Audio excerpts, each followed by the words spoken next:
Which animals are the biggest jerks in the zoo, and what do they do?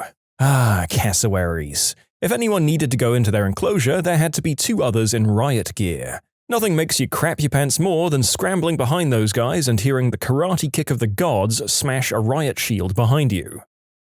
Aldabra tortoises. They have an outdoor pen, but obviously they're stuck in a smaller indoor enclosure during the colder months. They won't leave you the F alone. I was watering the plants at one point when two big males snuck up behind me and pinned me to the wall. I pinwheeled my arms and fell onto one's back and sort of got to ride him. Other times they decide to sit right in front of the door, so you're stuck until you convince them to move. You certainly aren't going to move 500 pounds of turtle on your own. If you put a squeegee against the wall, they simply have to knock it over and sit on it. You got the hose out? Yep, they've got to sit on that too. Bringing out food? They'll sit right in the frickin' feed troughs. There's a teaching zoo near where I live, and a few years ago they had to evacuate due to a wildfire. Afterwards, the local paper did a piece on it and they interviewed the people who had to evacuate the animals. They have lions, water buffalo, cougars, hyenas, all kinds of large animals. Which one was the hardest to evacuate? The Galapagos tortoise. He's enormous, bad-tempered, and much more difficult to train than most of the other animals. Getting him out of his enclosure and onto a truck was apparently quite the challenge, especially given the short time frame they had for evacuation. I wasn't there at the time this happened, but I used to volunteer at the Omaha Zoo, and there was the story of Fu Manchu the orangutan. Apparently one of the keepers found Fu and some of his buddies hanging out outside of their enclosure and ushered them back in. When it happened again, the keeper thought that someone was leaving the enclosure open. It happened so much that someone was about to get fired over it. Finally, someone witnessed Fu climbing through an air vent to get to the door, pulling it open enough to expose a gap, and then pulling a piece of wire from his mouth and using the wire to undo the latch and open the door. He had been hiding the wire in between his gums and lips to engineer his escape. It was only a jerk move because he almost got people fired. Otherwise, it was slick as hell. I grew up in St. Louis and went to the zoo a lot when I was a kid. Once I watched 3 jerky kids throwing stuff at a hippo. I was furious, but just stood there because I didn't want to get beat up. And I swear to God that hippo turned slowly, backed up as close as possible to the moat, and then targeted these kids with a spray of hippo diarrhea in a flow that was truly unbelievable in volume and accuracy. Well, I would say in this one particular instance, the hippos aren't being massive hyper-aggressive jerks. What were those kids thinking? Doesn't everyone know that they're at the top of the list of animals you don't want to mess with? A fate well deserved from them, at least.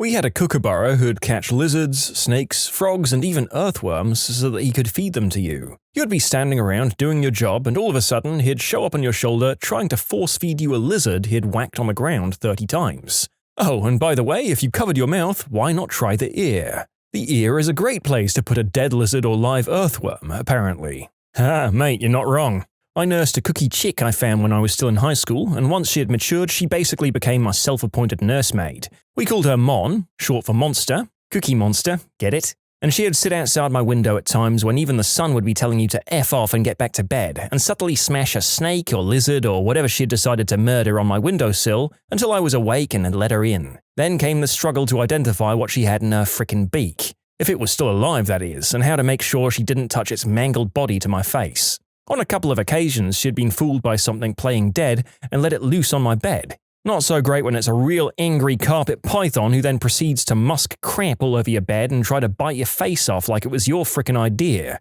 But there were the times that were awesome, like going down to the Chapman River for a swim and having her follow and watch over me from a tree and just laugh her head off. Or when she'd just get in the house and basically have a screaming match with my dad, which she always won. Or when she'd chase my little sister around the table, by running on the floor, not flying, like it was amusing her, whenever my sister tried to eat brekkie at the same table as me. That bird always had a way to put a smile on my dial, and I missed her something terrible when she finally never came home one morning. I still get all bittersweet when I hear one of them cacking itself. I work with squirrel monkeys, and I go in there with a little bowl of live mealworms for training purposes. One day, one particular monkey was being fairly grabby, reaching for my hair and whatnot. I'd closed up to their cage and was getting ready to leave when I noticed I hadn't slid a hatch shut. I moved closer to the fence to do it, and someone, I don't know who, but I'm betting it was the grabby one, shot a hand out of the cage reaching for the mealworms and knocked the bowl out of my hands. I don't know if you know this, but individual mealworms are hard to pick up off the floor, especially when they're crawling away as fast as their little legs can go. And so then, of course, all the monkeys are on the ground reaching through the fence to grab the little worms while I'm trying to scoop them back into the bowl as fast as I can. That must have been the greatest thing ever to them, like, holy crap, free worms everywhere! I did also have a capuchin monkey throw food at me. I ignored it because I was observing a different monkey at the time, and out of the corner of my eye, I saw the one that I assume threw the food come up to the fence and stick her arm under the door to try and reclaim the food she'd thrown at me. But it was out of her reach. Karma. One time at Busch Gardens, I noticed that the then 2 female orangutans had acquired some materials, several sticks and some t-shirts. I imagine the shirts were for enrichment or something.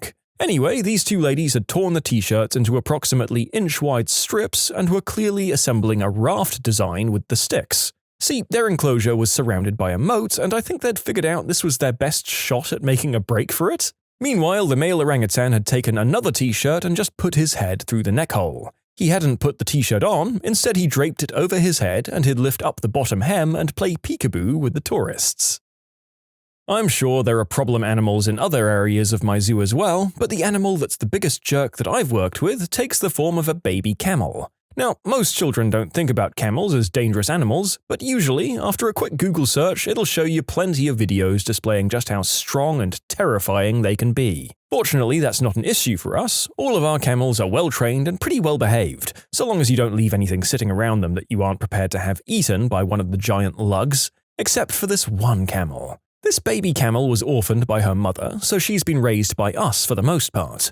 Usually, she's pretty sweet and fairly easy to get along with, but I've never seen an animal go through bigger mood swings than her. One moment she'll be rubbing up next to you looking for attention, but the next moment you have your back turned, she'll be half reared up and ready to kick. Then after failing to murder you, she'll try to come back to you for more affection like none of this ever happened. She'd use any reason as an excuse to try and attack one of us too. Oh, that stick that's been in my enclosure for a week and I've never reacted to? Now that you're in my enclosure as well, it's now clearly an attacker and I need to destroy everything in my immediate radius. Now I know what you're thinking, it's just a baby, right? What harm could she possibly do? Well, by 6 months she was already past 200 pounds and still growing. She'll easily pass 1,000 pounds when she's fully grown. So trying to lead her outside in the morning when she was in a homicidal mood was a hassle to say the least, dodging kicks and trying to hold on to her lead while she did her best to murder you. I'd easily say 90% of the injuries sustained on the job in our department were due to her. That being said, I still love the little Antichrist, and she's definitely started to calm down with age and take her training a bit better, but that couldn't come fast enough for most of our shins and ankles. Yep, camels are up there with hippos for me in the list of animals that I am not at all prepared to mess with. I've never met someone who's ridden one who didn't have a story about them being spitty, bitey, and bad-tempered. Do better, camels. I used to volunteer at a zoo, and the biggest jerk were the ravens. They were really smart and awesome for enrichment activities and for teaching classrooms, but if they got bored, they'd find a way to entertain themselves. One particular time, a raven decided to place some of its food right outside its caged enclosure to lure a peacock, and once the peacock got close and started to eat, the raven would sneak up and pluck the tail feathers off the peacock.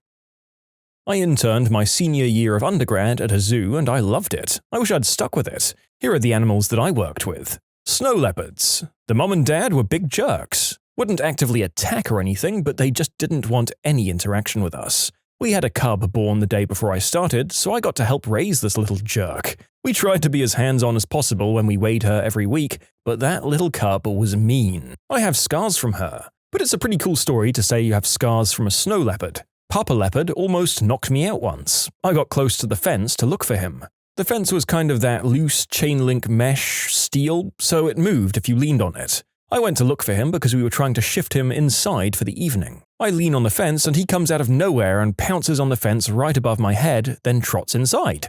I don't think he was trying to eat me, just knock me on my butt. Then of course there are all the monkey jerks.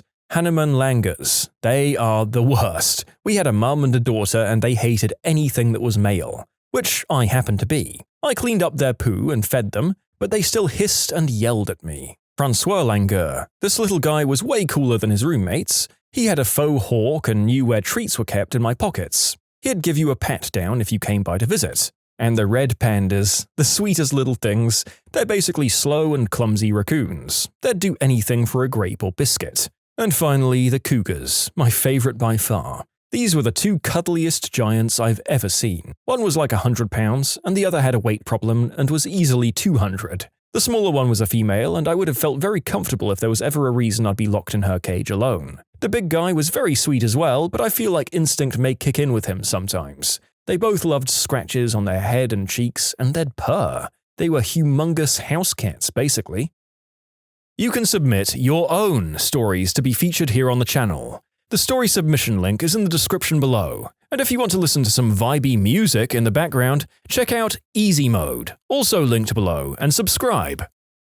I've visited a popular wildlife rehabilitation center in South Africa called Maholaholo. I know, right? It's a great name. About 7 or 8 times. They have at the center arguably the world's most famous honey badger called Stoffel. Now, I'm sure none of you need an introduction to how frickin' savage these animals are, but this particular jerk has actually featured on multiple TV shows because of his antics. In the first few years of his life at the center, he dug his way into the lion enclosure twice and attacked the alpha male of the pride both times. How did he live through this, you ask? So the honey badger actually has this incredible survival mechanism. Their skin is really tough and really loose. When the lion clamped his jaws around Stoffel, he was actually able to rotate his skeleton within the skin and turn around to bite the lion on the nose. After the lion dropped him, Stoffel continued to terrorize the pride, but none of them wanted to be anywhere near him. I think eventually they had to tranquilize Stoffel so they could treat his wounds. When he kept digging his way under the wall of his enclosure, it had to be rebuilt 2 meters deeper into the soil. When he opened up cracks in the concrete and escaped, those had to be covered with metal sheets. When he used rocks and sticks to create a tower and climb over the wall, they removed them, only for him to steal a zookeeper's broom and climb out using that. He terrorized one of the staff regularly. The best was when Brian said he woke up to Stoffel's scraping at the door, so he grabbed a 10,000-volt stun gun from his cupboard and zapped the honey badger little jerk with it. Stoffel didn't move, didn't even flinch. Brian says he just got angrier and started growling. Brian had to climb out the window and lock all the doors while they worked out what to do about Stoffel. I know many more stories of his antics, but my favorite is how, after years of living on his own, they decided to find him a female companion to join him in the enclosure. And the first thing Stoffel did with his new wife? Stood on her head and used her to climb over that wall again. Our local zoo used to have peacocks walking around freely. Those little jerks hated people. Chased lots of small children before they got kicked out finally. Ex-zookeeper here, orangutans are super smart, super strong, and super jerks. Well, some are. We had a female who, if you were standing in front of her indoor enclosure, would spit and hit you in the mouth every damn time. And she'd smile. She grinned so big when it happened. Lesson learned. I've been behind the scenes at a zoo once in my life. It was while they were feeding the monkeys or primates or whatever the proper term is. An orangutan with a mouthful of fruit looked at me, sighted in, and launched a golf ball-sized wad of spit and fruit at me. Hit me straight in the mouth. As gross as it was one hell of a shot.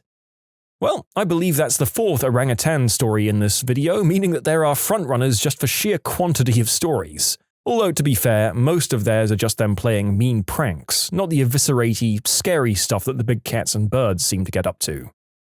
A wallaby named Wallace Montgomery. He was hand-raised, translation a frickin' psycho, and then given to us when he became a wee bit overwhelming for his previous caretaker.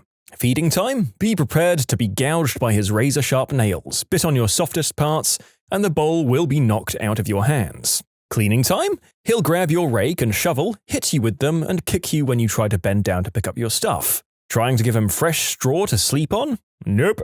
He shredded the bag it came in. He picked up the dirty, urine-filled straw and rubbed it all over you. I love him immensely, actually. Fun fact, if you pick him up mid-tantrum, he'll just lay his head on your shoulder and give you 3 solid minutes of snuggles before recommencing your attempted murder. When I worked as a zookeeper intern, I think the biggest jerks were the emus. It was the summer of 2004, and the emus shared an exhibit with the wallabies. The exhibit wasn't high security, it was essentially a fence made of dried bamboo stalks. Wallabies are super cute, and while we didn't have an area where they're in the same place as visitors, some zoos do. Wallabies are not typically threatening to visitors in any way. The emus, though, were big jerks. They constantly pecked at the wallabies and were generally a pain in the butt. They weren't separated because they didn't cause actual injuries. The wallabies eventually got their revenge and freedom, though. One night, one of the emus ran into the fence and sort of gently impaled itself. It wasn't badly injured, but it did fall down after the injury. So what did the wallabies do? They kicked it in the head until it was dead. The wallabies and emus were separated the next day. As a side note, zebras are jerks too. Our zebras shared an exhibit with the giraffes. We had a giraffe platform where visitors could feed the giraffes carrots, grain, and other goodies, according to the giraffe diet, of course. The zebras wanted the goodies and would kick the giraffes in the leg so the giraffes would drop their food. Then the zebras would eat it. Not quite the same thing, but I volunteered at an aquarium while in high school. I later worked at another aquarium, but that's beside the point. I used to talk at different exhibits. The worst was beluga whales, at least they were for me. It's the first stop and lots of people come, and I was just too anxious to go on mic in front of that many people. One of our whales was a young male. He interacted with the guests the most, often pushing his melon against the glass and blowing out water. There are videos of him with a mariachi band and at weddings during ceremonies. So yeah, a young male whale. Young male whales are excitable, if you catch my drift. Sometimes he'd get so excited, he would rub himself on the biggest piece of glass. He only seemed to do this on the busiest days or when we had lots of kids. Normally, I'd talk about other stuff and people just kind of pointed and laughed. Some people would ask what was happening, to which I'd reply, "Oh, you know how these young guys are," and people usually got it after that. One day, on a super busy day, the whale rubbed himself until he finished. Whale splooge for everyone to see. I was barely 16 at the time, and I was mortified when kids ran up to ask me what that explosion was. The whale just swims away, that smug jerk that he was. Oh, this one frickin' octopus. I was volunteering at an aquarium in the cephalopod section. One day the power was out, so we were on backup generators and we were running all over to make sure everything necessary to keep the animals alive was still running. The tanks where we kept the giant Pacific octopuses, these things are about 8 or 9 feet across, didn't have a solid top to close it up. Instead, the top portion of the tank is covered by astroturf. Octopus suckers can't work on astroturf, so they can't climb out. In theory, this witch jams herself into the water outtakes in her tank while no one is paying attention. Water keeps going in, but none can get out. She makes a frickin' waterfall out of the tank and tries to ride it to freedom. We caught her just after she flopped onto the floor. They're just too frickin' smart. Swans are pure devil spawn. They want to kill anything that moves near them. Sweet harmless baby ducks born in the pond? Initiate murder instinct. Man who feeds me and cleans my awful poo-poo every day? Start up the murder protocol. Even the dumbest of invertebrates know that we fed them and would be kinder. Swans see you bringing them out food from across the park and are furious that, "You stole my food I never had and put it in that bucket you're bringing toward me, and I'm going to beat the crap out of this groundhog near me because of it and then try to murder you." Swans are the worst.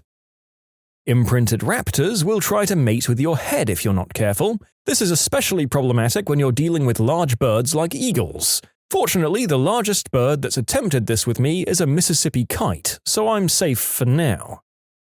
Yeah, the narrator is fine in theory with most birds, but there's no denying that those guys do not think the same way that mammals do. I find pet birds very unnerving as they can be bitey, and then apparently, when they're not chomping at you, they're trying to couple with your head. Right now, my arch-nemesis is the short-tailed, leaf-nosed fruit bat. I'm an intern in a well-known zoo. We have a wet cave filled with about 1,000 of these little jerks. The door is surrounded by a wire cage. When we go to feed them, we just let the door open and let the bats fly into the cage. When we leave, we have to herd them into the cave. As an intern, I'm not allowed to touch them, so I put my hand up by them to guide them in. Except they don't like that and they'll fly right into my face and hover there for a few minutes. One day I was doing it by myself, and one of those little monsters would not get in the damn cave. I stood there for like 10 minutes doing jazz fingers, and he just hung in front of my face. Jerk.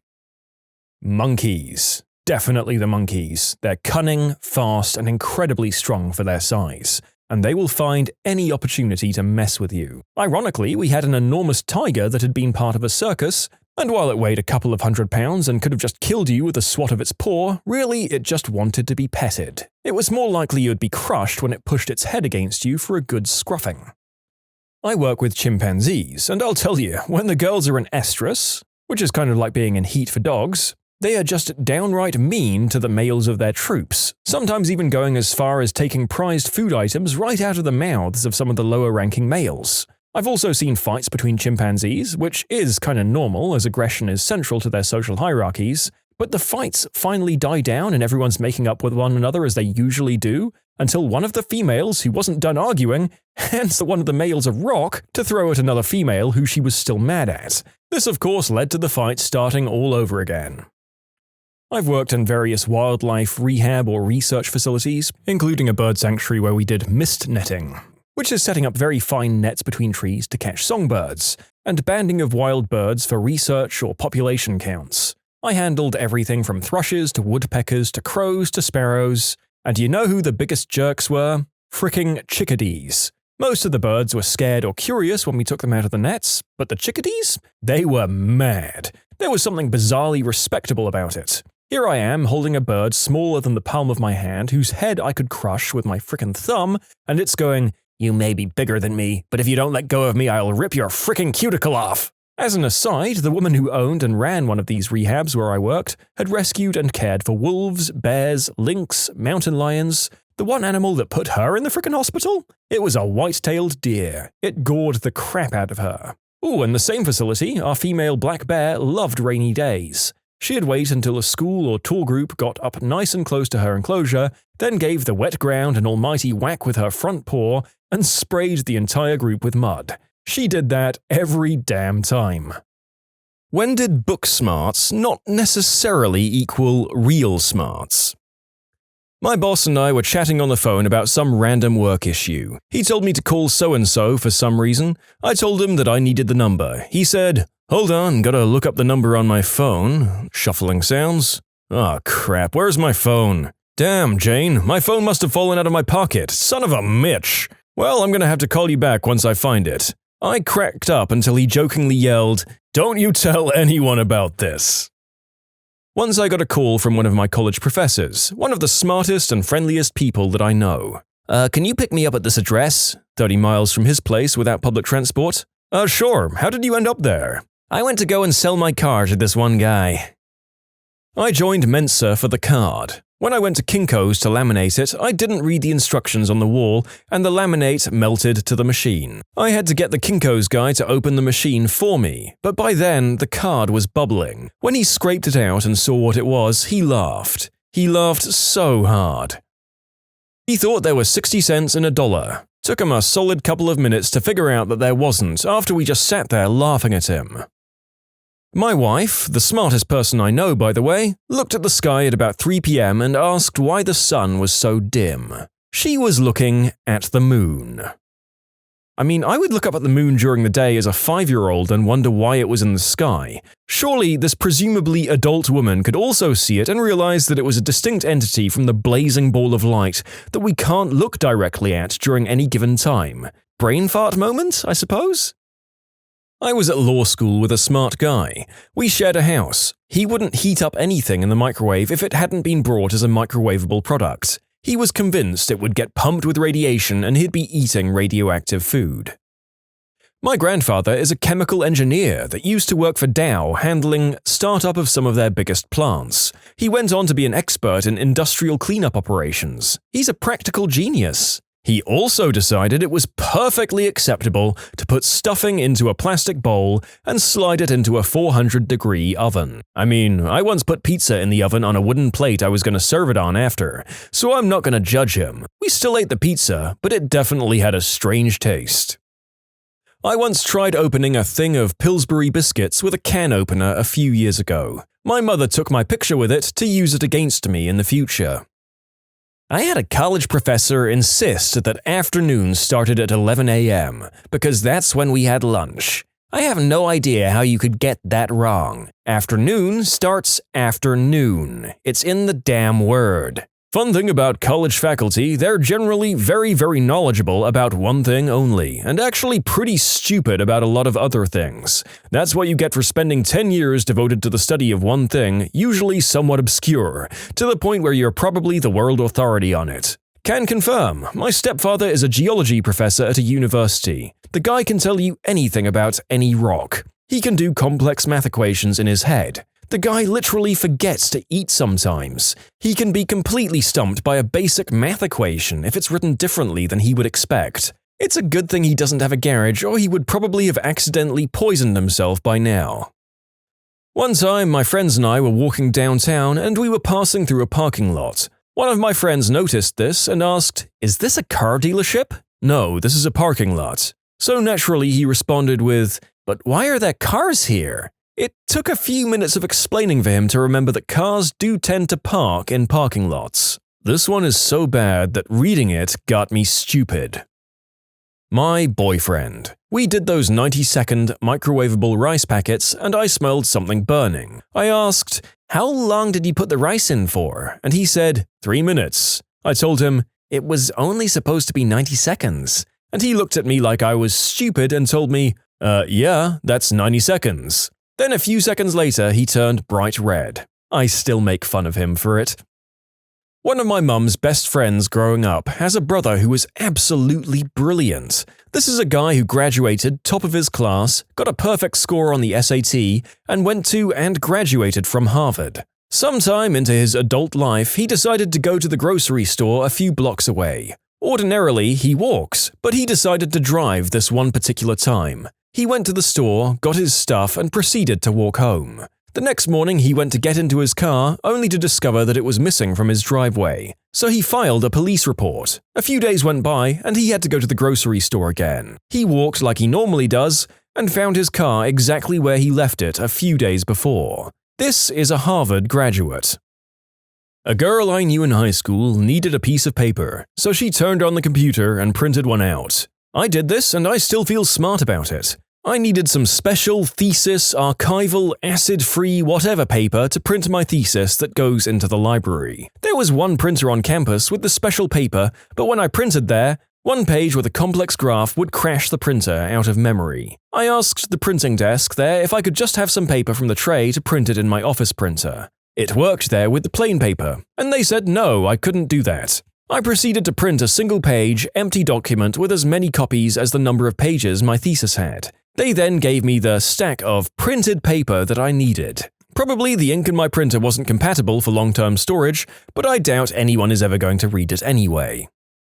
Working at IT support, a woman with a PhD in virology calls up. Her keys on her keyboard keep sticking. We do the standard troubleshooting but couldn't fix it, so I went to her desk. What was the cause of the keys sticking? Well, Miss PhD was eating a whole gosh darn pineapple over her keyboard. My doctor wife, resident at the top university hospital, constantly misuses the words door and window interchangeably. It's a riot. "Sweetie, please close the door." "Where are you going?" "The door." "Oh crap, I meant the window." This is practically daily. That's fine, the narrator constantly mixes up left and right as well as east and west when he's giving directions, even though he knows full well what each of those directions means if they're given to him. Some of our brains have weird mental blocks on them. About 5 years ago, I got one of those motion-activated air fresheners and put it on my dresser. It wasn't until I got up the next morning that I discovered it was lined up directly at eye level where I got out of bed. I effectively booby-trapped my room against myself.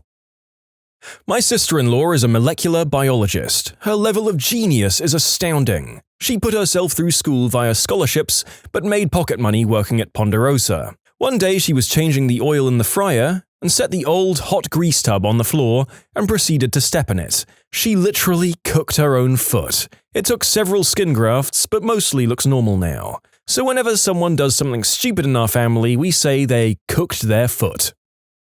Professors with all kinds of degrees who've written renowned books or papers, but can't figure out how to make a video play on the projector instead of on the monitor.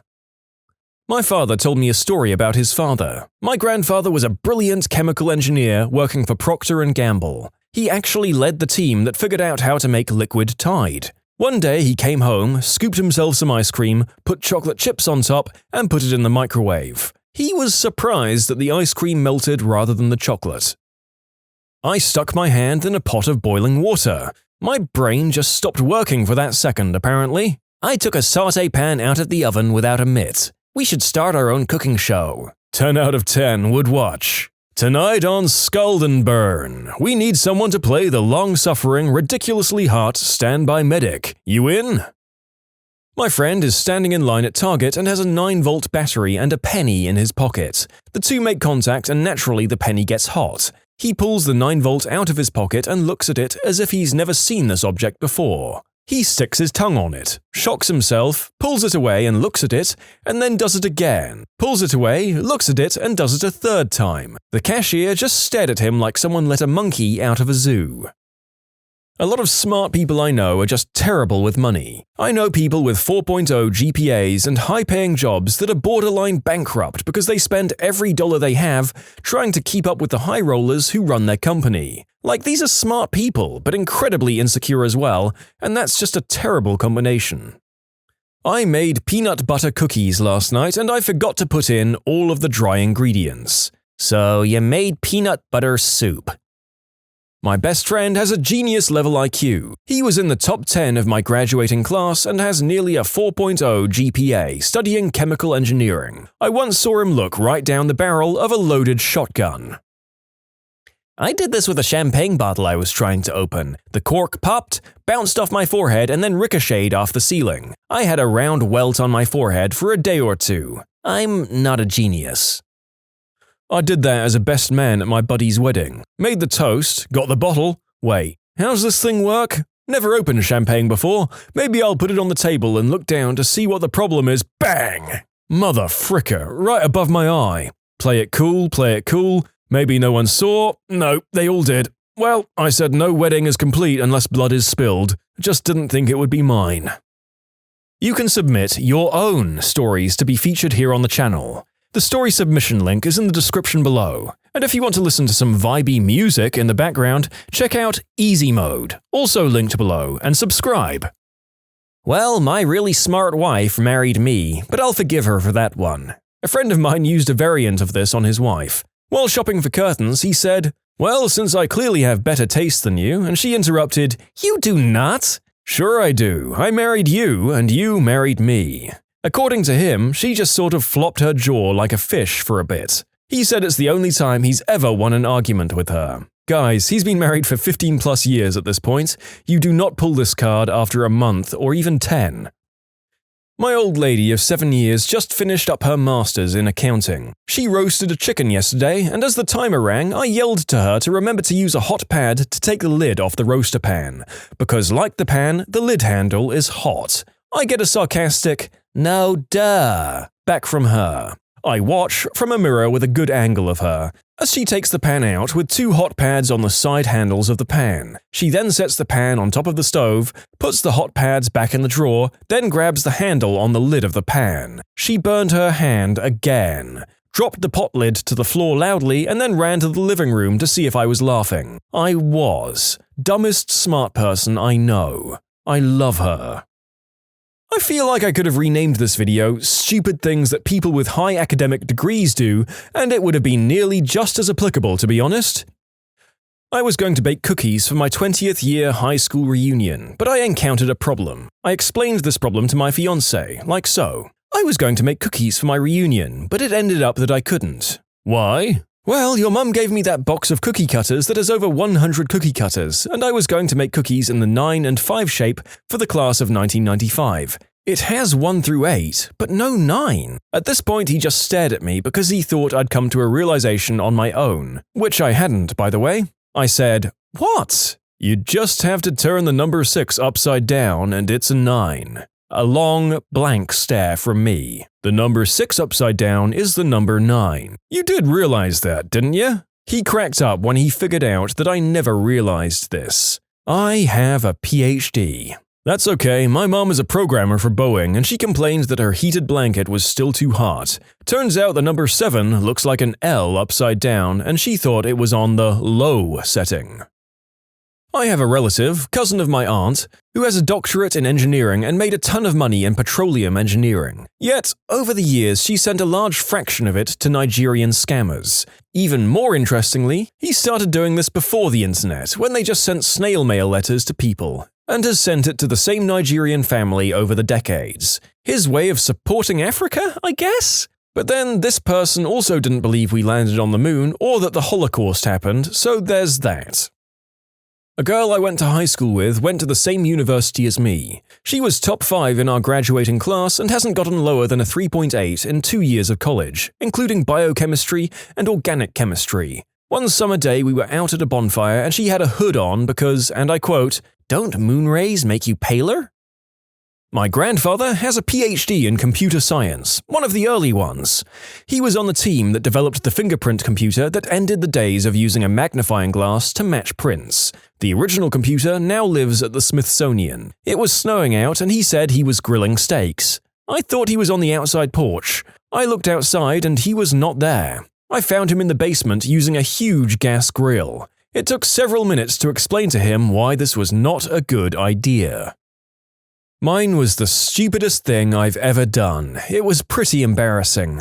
I was leaving my flat and I was talking to a girl on my uni course. As I got to the door to exit the building, I noticed someone outside and was going to let them come inside before I left. After about 6 or 7 seconds of me just standing there, the girl asked me what was up, and I told her that the person outside must have been having trouble getting inside. She then pointed out that it was my reflection. In conclusion, I'm as stupid as a dog.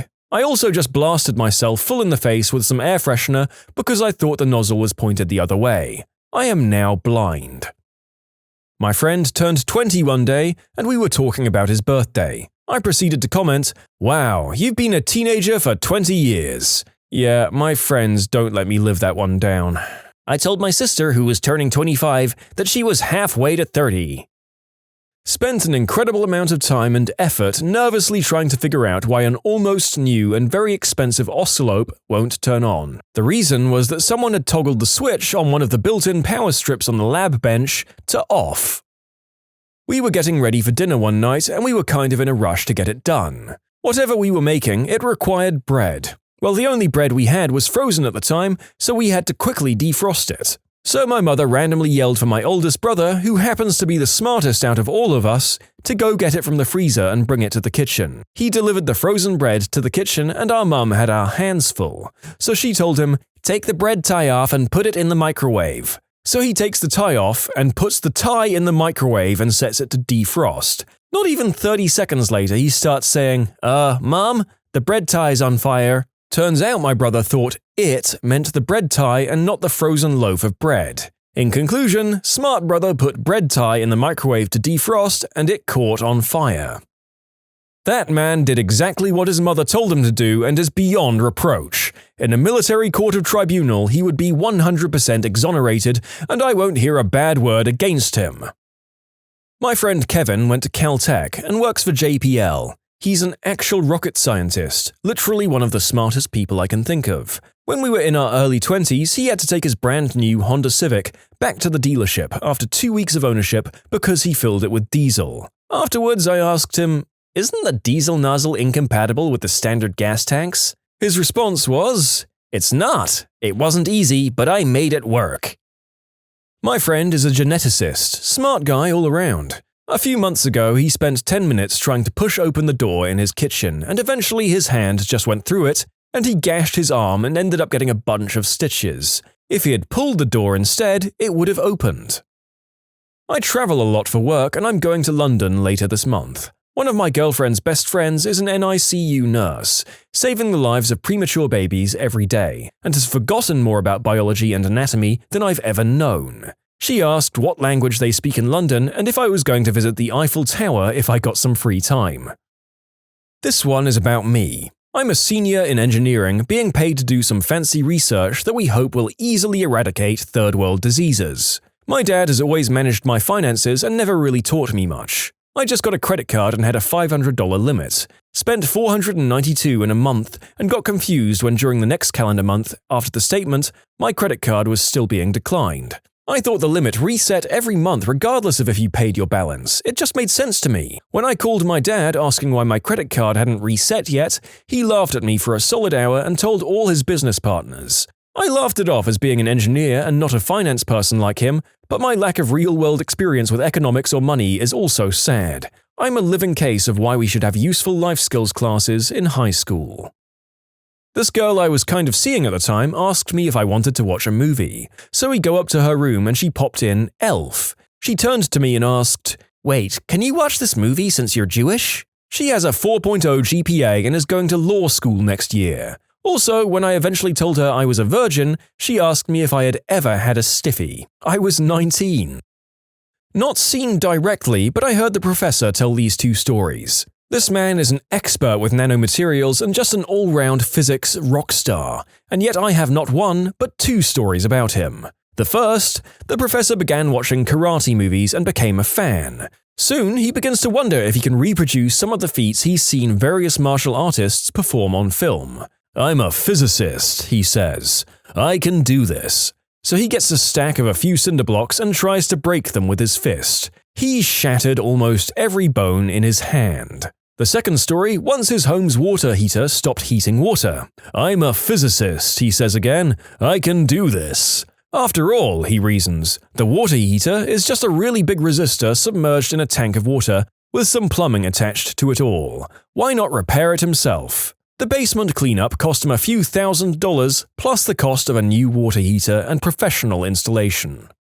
I work in a hospital with some of the most talented neurosurgeons on the West Coast. These are the folks that are flown out to Johns Hopkins, Columbia University, or India and China to give presentations to the world's best in the medical field. Many of them still type with just their index fingers. They can't spell for crap, and this is just a regular thing with doctors. One of them couldn't figure out how to open his coffee. You just pull out the stirrer that doubles as the plug to keep your coffee warm and prevent spills. He eventually just gave up and took the lid off. Weekly scheduling issues when they want to get a friend's family in next week when they're booked for 6 months out. "Sorry, doctor, you're booked out. If you wanted to have complete control over your schedule, you should have gone for more money in at a for-profit hospital. That's why your friends can do it at their hospital. This is a public hospital. No one jumps the line because they're richer or have the hookup." Almost half of them don't even know how to really use a computer for anything more than Facebook. Their assistants handle everything. These are usually the over 50 crowd, and most of the younger surgeons don't have this issue. I'm always impressed at how many doctors are incredibly unhealthy in their habits. Most of them smoke, do substances, wolf down double bacon cheeseburgers twice a day, rarely exercise, and hardly even go to their own doctor. We had one orthopedist, highly respected and very talented, park in a handicap spot because he thought that symbol applied to him because he treats all the people in the wheelchairs. I'd much prefer to think he was being a selfish prick, he's actually a nice guy, and was feigning being dumb to get a nice parking spot. We didn't push the issue. The thing is, he has his own reserved parking spot. What's the most ridiculous thing you've seen in court? So, I was the intern for a judge. Most of his cases were related to substances, DUI, or working girls. One day, a woman is brought up from jail for a hearing, substance-related. She's a regular in the courtroom and is in one of the substance dependency programs. The judge asked, "Tell me what happened." "Well, I was leaving the methadone clinic and this guy asked if I wanted some fire-ass dope." He asked what? "If I wanted some fire-ass dope." A lawyer whispers to her. "Some fire-ass dope?" asked the judge. "Yes, Your Honor, some fire-ass dope."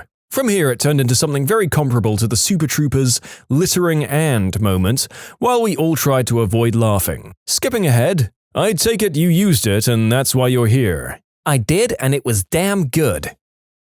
I was installing furniture and equipment in a courthouse office. I'm walking into the building with all of my tools, waiting in line to be cleared by security. The man in front of me steps up to the metal detectors and grabs one of the baskets you use to empty your pockets. Into said basket, the man places his watch, his necklace, wallet, keys, cell phone, bag of green herb, and a gat. He then casually walks through the metal detector and looks back to the officer to get his belongings. The 3 officers and several people standing around are stunned. After a few seconds, the officer with the basket says, "Put your hands behind your back?" The guy didn't fight them, he just refused to believe he had done anything wrong. He was there for a substance-related offense. "I was locked up in a county jail for probation violation. They let inmates out at midnight on their release date, and they have to check out at the window by the holding cell I was in at the time to get their belongings. So an inmate walks up to the window to acquire his street clothes and gets the okay to go into the bathroom and change into them. Naturally comes back to the window to sign his paperwork and be on his way. Nope, he digs into his pocket and a joint falls onto the ground. A deputy was called in, patted him down, and put him in handcuffs and took him away. These are the same deputies who missed my car keys in my pocket when patting me down a day prior. I could only imagine how that guy must have felt. I'm a legal secretary. I used to assist attorneys who practice juvenile dependency. We were funded by the county to defend indigent parents whose children were removed by CPS. A mother came to court with a tattoo, "Frick the CPS," on her neck. A client, the defendant's father, was on the witness stand being questioned. The attorney asked, "How much green herb do you use currently?" And the client replied, "Well, not as much as I'd like." Cue facepalm. Well, you could very loosely interpret that answer as still being none, but yeah, it's not a very helpful statement. Apparently cases involving CPS are a hotbed for strange behavior, as a few more experienced people have written in. It's never a dull moment. I had a coworker whose client declared to a judge that she didn't see an issue with her husband driving drunk with the kids, because when he was sober, his driving was terrifying, but when drunk, his driving was better than her own. To which the judge ordered her to take a UA, and last I heard, she was positive for a whole lot of substances ending in etamine. I have a friend that does volunteer work that lets her sit in on a lot of CPS-related court cases. She said the best one was when a birth mother, who got her daughter taken away due to her being a smack addict, argued that she was a better fit than the woman hoping to adopt the girl because I breastfed her for 18 months, and I read an article that says kids bond with their mother when they're breastfed. During my court reporting internship, I met a really nice bailiff. Sometimes attorneys have to approach the judge for a sidebar conversation that's supposed to be unheard by the jury. But because court is boring, attorneys having secret whisper arguments with a judge seems fascinating to a jury. This bailiff would distract them by playing Marvin Gaye on his phone and dancing around like a Motown backup singer. The guy loved his job and went above and beyond his duties. In a case where someone was robbed by two guys, the judge asked the victim if those two guys were in the courtroom. Before the victim could answer, those morons lifted their hands, as in, "Hey, we're here!" An undressed man taking off with a city bus getting charged for Grand Theft Auto. As GTA requires some element of intent to profit, this was transparently ridiculous and got taken off the charge. Florida man? After her third DUI, my elderly and disabled neighbor was being let off with a suspended license and a hefty fine. Thinking she could do better, she attempted to negotiate, loudly and aggressively, with the judge, using her infinite wisdom of prime television law shows. She walked out with jail time. Most of my clients are mentally ill. I do mostly civil and criminal mental health related work. In my jurisdiction, an application by a civilly but involuntarily detained person for a review of their detention must be heard within 2 weeks of the application, no matter what. So I'm often in the position of managing clients who are unwell, including experiencing psychotic episodes, among other things. Direct examinations can be very interesting. My most memorable board review involved my client giving an impromptu demonstration of how they came to be arrested under the Mental Health Act. There was feces involved. Just another day at the office. Sounds like a crappy job. Sorry, I had to say it. But God bless you for providing legal representation to those who need it most. A defense attorney was tased and tackled by federal marshals after the acquittal of his client. He had been insufferable for the entire trial and threw a fit when the marshals tried to bring his client into custody. Although his client had been acquitted in that trial, he was awaiting trial for a separate crime in another state. Thus, he was supposed to be taken into custody and transferred. His attorney shouted at the judge and tried to block the marshals from accessing his client, and ended up getting tased in the process. His conduct during the trial had been outrageous. So much so that the chief judge sought to block the guy from federal practice in the state. He had pro-hocked in and pursued sanctions in his home state. I saw a woman who wanted to plead guilty and not guilty. When asked by the judge, she explained that she did turn left in front of the other car and failed to yield, but she didn't mean to hit anyone, so she was guilty and not guilty. In the matter of the state versus the woman on the plead guilty and not guilty, we the jury find the defendant no. Schrodinger's mom. I was there to contest a $250 ticket, which was issued in error when the cop ticketed everyone in one lot for parking illegally on private property. Mine was the only car actually allowed to be there. So the guy who went up before me had been ticketed for parking illegally in front of a handicap-only meter, which has a red top in DC. He had brought pictures to show that there were no signs near where he had parked to indicate that red top meters are exclusively for handicap use. He lived in Maryland, he said, and was not aware of that DC law. Since there were no signs, he argued that he couldn't have known. From what the judge was saying, it seemed like he was about to excuse the ticket, when the guy, I can only guess thinking that this would somehow help him, threw in that he was in the Maryland Police Department, and as such, he was a very upstanding citizen who would never break the law knowingly. The judge immediately ordered him to pay the full ticket amount and advised that since he was a DC cop, he should probably make sure to familiarize himself with the laws he was supposed to enforce. I wonder if anyone's ever accidentally discharged a weapon in a civilian space, and then tried to get off the charges by saying, "It's okay, I'm in the army and it was a mistake this time." Same energy.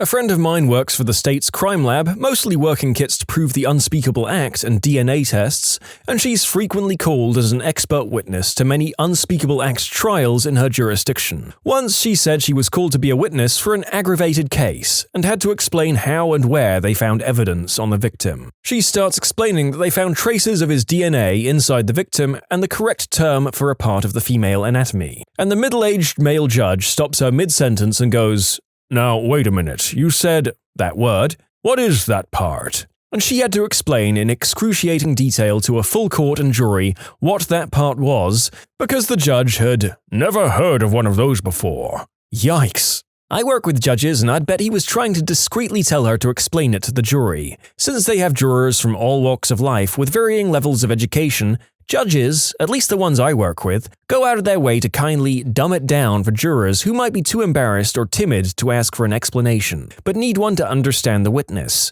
Self-depreciation is a good way to do that. To add to this exact same question would be the next one out of any experienced lawyer's mouth as well. Never underestimate the jury's ability to misunderstand testimony. Somebody in that box would have heard Volvo and thought the splooge was found in the girl's car.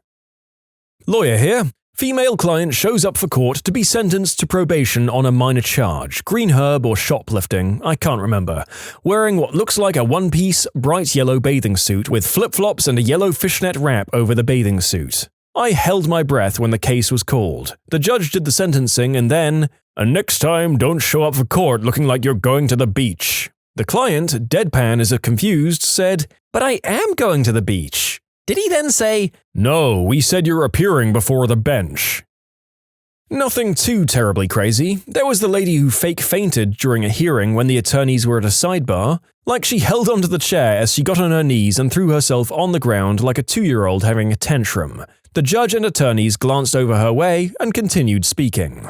Then there was the time I told my client we would lose about 11 billion times, but she still insisted on going to trial. And shocker, we lost. So when I took the group around the corner to tell them the news, she started sobbing and slid down the wall all dramatic, while her new guy threatened to beat up the other party. At a restraining order hearing, some guy decided it would be a good idea to threaten to kill his wife in the hallway. My client heard about it and told me. I told the bailiff and left. Apparently the bailiff told the judge. The guy was immediately handcuffed and thrown in a holding cell, and I was called back to court about it. Apparently he didn't really mean to threaten to kill her. All that bravado went away real quick once steel cuffs hit his wrist. The first appearance in criminal court, the bailiff missed the wooden block while using the gavel, and shattered the glass covering the tabletop. We had to stop the hearings and used file folders to sweep up all of these chunks of glass before a defendant cut themselves or smuggled some glass into the jail. That bailiff was teased about breaking the glass for years. And another story I heard but didn't witness,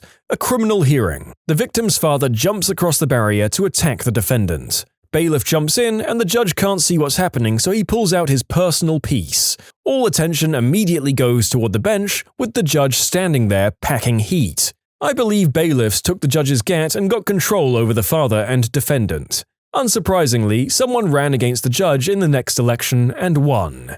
Most other people just say ridiculous things rather than doing ridiculous things. You can submit your own stories to be featured here on the channel. The story submission link is in the description below. And if you want to listen to some vibey music in the background, check out easymode, also linked below, and subscribe. We represent what has to be a billionaire and his companies. He's like mid-80s. We had a settlement conference and the guy exclaimed to the judge that he was too fricking old and too fricking rich to put up with this bullcrap. The judge threatens to throw the partner, I'm a low-level associate, into jail. The amount of money this guy pays us, my partner isn't backing down and basically doubles up what the client said. People calm down. The partner tells every new associate that story within an hour. Said partner once also crapped his pants on the way to a hearing once after having eaten 4 protein bars for breakfast. He was also very proud of his subsequent commando court appearance. I watched a guy sitting in court fall asleep, start snoring, and then suddenly burst out this lion's roar yell. The judge calls him up and asked if he was on anything. No, Your Honor, just tired from working overnight. It was 3 p.m. His probation officer decided to do a pee in a cup test. Being the only male in the courtroom, I was elected the one to take him to the courtroom and witness him pee in a cup. He tested positive for 2 to 3 things. He was sanctioned 5 nights in jail for lying to the judge and had to restart the program from the beginning. He was pretty close to being on the last step. Another time on revocation docket, we were sitting waiting on the jail defendants to be brought up. We were filling out some continuous motions and we hear this loud hiss and exhale. The lone guy in the galley had decided to take the biggest hit off his vape, right there in court. The judge was furious and ordered him up to the bench. He started crying, stating it went off in his hand. The vape cloud was the full length of the 15-foot bench. He went to jail for contempt. We're not sure what he was there for in the first place, though.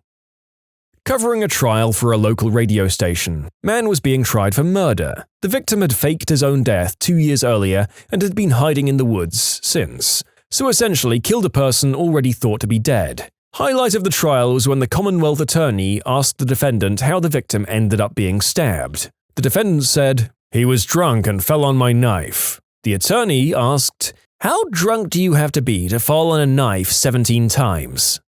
Was this the inspiration for the cell block tango in the musical Chicago? Or had the guy been listening to show tunes on the way to court and got unknowingly inspired? I was a witness for the prosecution in a case where the defense attorney was probably doing his first jury trial. He kept doing crazy TV lawyer stuff. Multiple times when he asked me a question, he yelled, "Are you aware you're under oath?" He did the same thing when my wife testified. They had to clear the courtroom at least 4 times for the judge to yell at him. The guy actually did it, but his lawyer was so incompetent he just didn't have a chance. I talked to him years later. He was getting an outside lawyer to appeal the conviction. It was a court-martial, so good luck with that. Not a lawyer. My grandma threatened, while inside the courtroom, to sue her lawyer for misrepresentation. Then she stormed out after not getting the result she wanted. She's a bit kooky. I was a juror. There was a horrible expert witness testifying for the defense on a murder trial. Everything he said was objected to and sustained. The prosecutor started to question him, and he couldn't answer a single question. He must have somehow triggered Siri on his phone, and it said, "It's okay if you don't understand." Expert witnesses have such a low bar to be considered experts, it's almost criminal. My dad is doing a bunch of expert witness and case review for the College of Physicians. He accredits hospitals around the world and he's won numerous awards. He is the top of his field. He was an expert witness against a woman suing another doctor, and that woman's expert witness was someone who had not practiced medicine in 3 years after no one in the hospital would work with the expert because they were dangerously incompetent. The expert was also working as a full-time real estate agent since leaving the hospital 3 years before the case.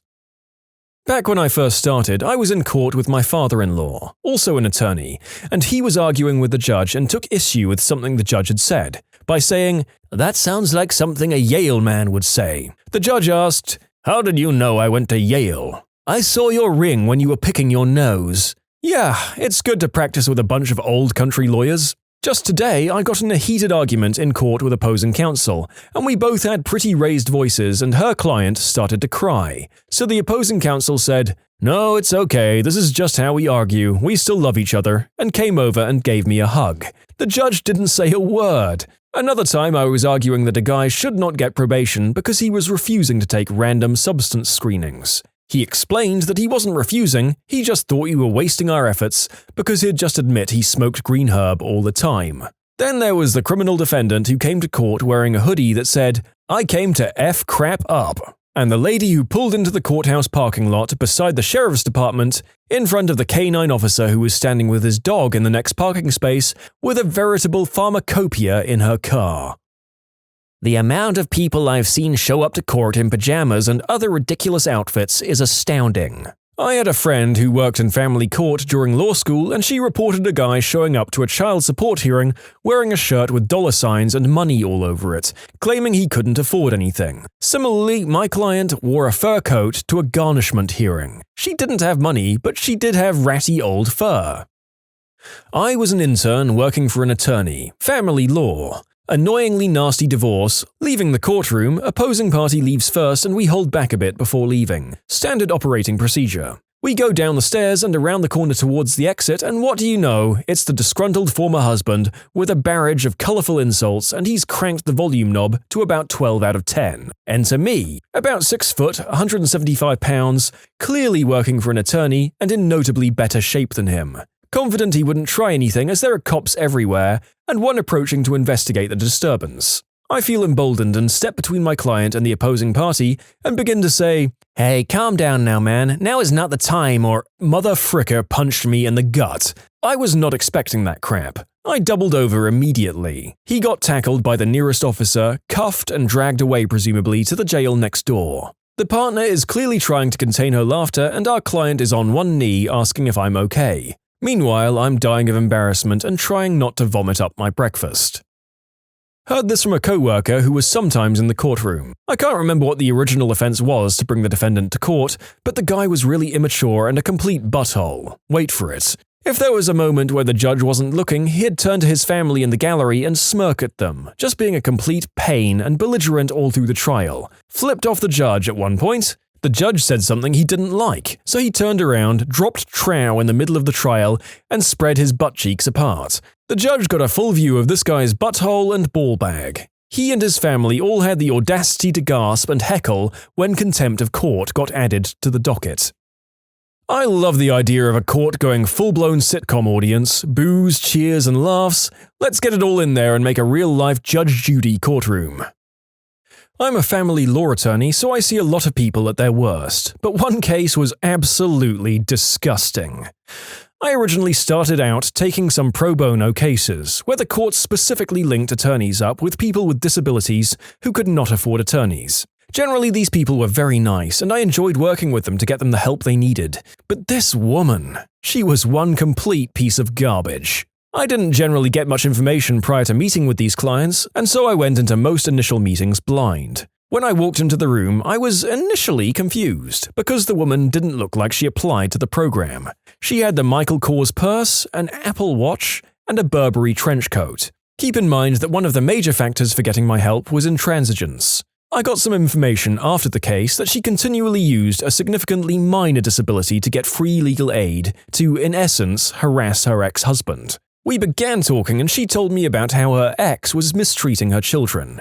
I listened to her story and it actually made a lot of sense. Her son, who was nearly 18, actually left her ex's home to come live with her, and her daughter had made a 911 call, which I read the transcript of. So I looked at the file and was a little confused to see that this woman had lost all visitation rights to both her kids. This was a big deal because it almost never happens. Even substance-addled parents generally get supervised visitation. She had nothing. When I asked what happened, she told me that the judge was corrupt. I knew the judge well, so I told her that I didn't believe that was the case. She then proceeded to regale me with information about how the judge was in a secret lesbian relationship with her ex's now wife. Once that was out, it was all she ever talked about. She had pieces written online about it, and she actively told me time after time that she could prove it. She talked about it more than she talked about her kids. Fast forward a couple of weeks before the hearing, and I get a stack of printed text messages from the opposing attorney with hundreds, if not thousands of texts between her and the daughter she was to have absolutely no contact with by court order.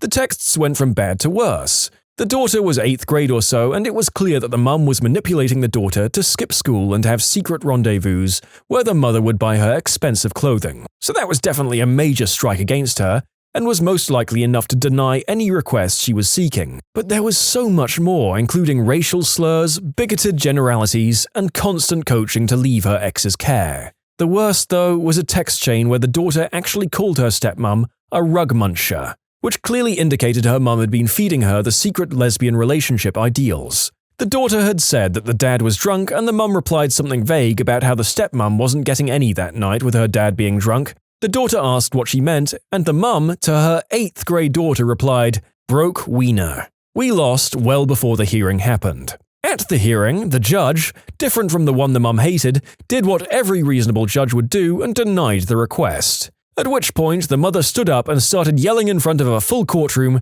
that everyone there was in on the lesbo bonanza. She was held in contempt and ordered to pay a fee for every day the other child wasn't returned to the father's care. She said that she didn't give a flying frick and she would just pay the fee. At this point, the judge said, "Well, if that's the case, I will annotate the file to inform court admin that you should be able to pay for your own attorney going forward." I lost the hearing, but damn did that loss feel good. What's a bad thing everyone should experience at least once? For many men, a finger in the butt. But for good reasons. Get your prostates checked, guys. Being humiliated for being a butthole. Some people need this to happen more than once. Poverty. It will make you appreciate what you have at least a little. Everyone should experience firsthand how money can destroy close relationships and how quickly it can happen. I was dating a girl who had a lifelong friend with bad credit, like really bad. She wanted to buy a new car but couldn't get approved for a loan and asked my friend to co-sign. Then it turned out her credit was so bad she couldn't even use a co-signer. They wouldn't even issue a loan with her name anywhere on a form. So she had the idea, "Could you buy the car or get the loan and I'll just make the monthly payments until it's paid off?" I told her, "Don't do this, there's a reason why she has bad credit." Well, she didn't listen and bought the car for her friend. Her friend made exactly one payment to her, and the next month, nothing. She started ditching phone calls, and then we find out she moved out of her apartment. Suddenly, this girl's family, who my friend had known for 15 years, is pretending they don't know where she lives and has no way of getting in contact with her. A couple more weeks and an envelope with half a car payment, 3 weeks late at this point, shows up stuck under my girlfriend's doormat. The next payment comes due, and nothing. So now my girlfriend is making the payments every month on a car she hasn't seen in months. Her friend, who promised to make payments, is a payment and a half behind, and it's only been 3 months. The one thing she listened to me about was she kept a key to the car, so we had the idea we'd find the car and take it, since it was legally and morally her car anyway. So we spent I don't even know how many weeks every night driving around for hours, hitting this girl's hangout spots, friends' houses, family houses, etc., until one night we find the car parked in front of her father's condo. My girlfriend jumped in, took the car and drove it to another friend's house, who was going to put it in his garage for a while until things cooled off. We weren't 2 minutes gone before bad credit chick is blowing up her pager, yeah, it was that long ago, having suddenly remembered her number. Anyway, long story short, this was a lifelong friendship. And this chick barely even hesitated at the chance to steal a fricking car from someone who was trying to help her. I've been lucky enough that nothing like this has ever happened to me, but I have seen seemingly loving and normal families destroyed overnight in squabbles over money, namely family wills. Money can apparently ruin lifelong relationships, and we should take that into consideration when dealing with that. Minor car accident, so that you understand, even if no one is hurt, how quickly it can happen, how hard the cars jolt on collision, and how much hassle it is to get through insurance. It's happened where 2 drivers have driven into me in the past. I drove with real caution for months afterwards, and I'm extremely attentive to the road as a result. I pretty much totaled my first car when I was 17. No injuries, but it was my fault and I lost my license for 6 months. It wasn't my first offense. Fast forward 30 years and my driving record is spotless since then. While teaching my daughter to drive, I tried to impress upon her the hassle, inconvenience, and embarrassment of even a minor traffic accident, especially if it's your fault. I told her that she'd never truly understand the feeling unless it happened to her. Then a year later, it did. She was cut off by a truck on a wet road and wound up rear-ending him. She was cited for following too close, which was bullcrap, but whatever, and ended up totaling her car. She's mentioned many times since then how her attitude towards driving safety has changed. I'm afraid to say it, but I think in both of our cases, having a minor accident was just the thing we needed to understand emotional driving and avoiding dumb risks and defensive driving. It made us better drivers, although I'd hardly recommend it. I think it's important to get used or ripped off once by a supposed friend. My son, when a teen, would believe anyone Any story, any hard luck tale. Then came the day a friend sold him fishing poles for way too much money and dropped them off. They didn't have any reels on them. My son was so hurt and teed off. I felt bad for him, but he never forgot the lesson. Be careful who you call a friend. Met this girl, talked to her on the internet for years. Never really went anywhere, but talking or writing to her became a part of my regular routine. For so long it felt like I knew her, even though in reality, of course, I actually didn't. One day she hits me up talking about how she desperately needs money and is looking to sell this gift card someone got her. I think nothing of it and say, sure. I take it home and go online to activate it, at which point I find it was obviously stolen. I go on Facebook and see that she's updated her status. Sucker. Take public transportation. I know a crap ton of people who've never taken it. I personally find it kind of soothing, except when I'm taking the bus home from work in the morning, i.e. right now. If I could drive, I'd be at home and in my bed. Coming from major cities with great public transport, this is so weird to me. I couldn't imagine getting around by car. Having a terrible roommate or flatmate, it really makes you appreciate future living situations, especially with a significant other. The moment of panic and the lingering feeling in the pit of your stomach when you're driving and narrowly avoid what could have been a disaster. Not even necessarily your fault, things like braking for a deer or a car not seeing you in their blind spot and changing lanes into you and you have to hit the horn. Something that reminds you that no matter how much time we spend driving and how easy it usually is, vehicles are freaking dangerous and you don't want to get careless. Something that reminds you why driving deserves your full attention the entire time. I was driving home from college late at night on a 2-lane highway in the middle of nowhere. A huge buck appeared in front of me to the left. I only saw him for literally a tenth of a second. He was in the beginnings of a jump, rearing up on his hind legs, his front hooves over the top of my hood. He jumped clear over my car. Had it not been so dark out, I probably would have seen his ball bag pass right in front of my driver's window. My heart was probably at 170 beats per minute for the next hour afterwards. I don't think I blinked. Spent the entire time scanning everything in my field of view. Longest drive of my life. Being humiliated for behaving like a jerk. Some people need this to happen more than once. Agreed. That moment of self-awareness when you realize, no, you're not being funny, or the other person isn't in the wrong, but you are being a jerk, that's humbling. You learn to be a better person from the experience. Unless someone actually is a jerk, then they just double down and assume everyone else is the jerk. When Borders was closing, they didn't allow returns. This was on numerous giant banners all over the store, so it's not like they were hiding it. There was a long line checking out, and this guy was yelling at the clerk about a $3 CD and moaning about why he couldn't return it if he didn't like it. A normal jerk, whatever. Then he goes, "This is why you people are losing your jobs. You don't know how to keep the customers happy." And several people yelled and chewed him out so badly he dropped his crap and left. Seriously, what the frick, man? I hope I actually helped with that one. This was your informative piece on why not to be a jerk, from the sister channel of Am I the Jerk? And yes, I did write a quarter page worth of stories purely for a lame gag and a plug for our sister channel. You're welcome. Working in retail and/or fast food service. Working those jobs really changes your perspective on what's an appropriate way to behave in those environments, and shows you that many people have no idea how to behave appropriately in them. Cashier and bagger here, you have no idea just how rude, lazy, inconsiderate, nasty, and just downright mean people can be until you work in a customer service job. It really makes you appreciate genuinely nice people a whole lot more, and shows you just how many people aren't raised right. I can tell stories for days about the crap I see on a daily basis. For example, one time I had a lady complain to my office manager, co-manager, and store manager, I was on a register that day, saying that my customer service was awful and that someone should have trained me better. All because she didn't have enough money to pay for her stuff, so I had to decline her. Luckily, 2 of them saw the whole thing and politely told the lady that she was a moron and I'd done nothing wrong. The next customer in line also saw the whole thing and told them, my managers, that I was the sweetest cashier at the store. Being sick and having someone take care of you teaches you how to take care of others when they're down and the efforts and sacrifices you make. Also, being sick away from home, i.e. no one to take care of you. Once you've lain in a bed sick as a dog all alone, you appreciate everyone who's there for you. A relationship with a superficial or pretentious person. It makes you appreciate humble people even more. My first girlfriend was so standoffish, unaffectionate, and just plain rude. We were together for a year before we stopped talking to each other. At the time, I thought that was just what a relationship was, until I met my second girlfriend, who was so incredibly charming, warm, and affectionate. I didn't consider the first relationship as a waste of a year because it made me appreciate my second one so much more.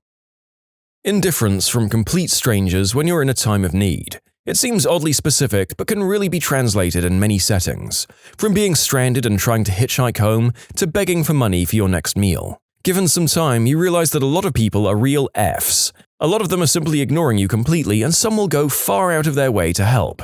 It helps you be a better person. Agreed. I got stuck out of town once, and I missed my last bus home, and not one person I stopped would lend me their phone so I could call my mum. I was about 12 or 13 and terrified that I'd have to sleep outside and would probably end up getting stabbed or something.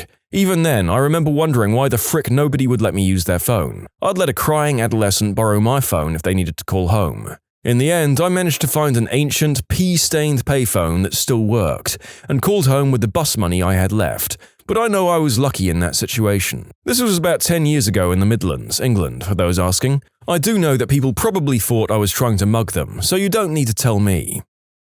Being at the mercy of someone else after you've done something to deserve getting your butt whooped. I'm not saying that everyone should experience getting bashed, but I think there are a lot of people out there with attitude problems that have never experienced the consequences of their actions. A little fear can be enough to make people think twice before behaving like buttholes to others. Again, I'm not advocating violence, but the stomach plunging into your feet because you know you done effed up by being a tool to someone that isn't taking your crap? That, I think, is a valuable lesson in how not to behave as a human being. You can submit your own stories to be featured here on the channel. The story submission link is in the description below. And if you want to listen to some vibey music in the background, check out easymode, also linked below, and subscribe. Failing at something, because after that, you'll grow and be able to 1. Achieve more, and 2. Use it as motivation, before 3. Knowing that failing is okay. Near-death experience. You never really appreciate the finite nature of your own life until you've breathed what you believe to be your last breath, to then have it all go black. You wake up exhilarated like nothing you've ever felt since or before, the air on your skin that you've never realized before, the feeling of air filling your lungs as you breathe, the smells and tastes are all amplified. It lasted for at least a year, and the urge to savor every little thing in life and see all the previous annoyances as petty and meaningless in the grand scheme of things. It also puts into perspective the sheer terror of death, and I believe it gave me a greater level of sympathy for those that aren't as lucky. I think everyone would be a lot less violent and warmongering if they'd felt the emptiness of death. This was one of the important tenets of Heidegger's philosophy. Basically, he was of the opinion that it's uniquely human to come to terms with your own mortality. Most of our lives are spent trying to ignore that fact, or think around it via religion. But to him, that was denying our uniquely human existence. Only through near-death experience or deep, honest introspection does one actually face that their life is finite. I never really thought about religion as a means of avoiding thinking about one's own mortality, but it definitely is for many, I suppose.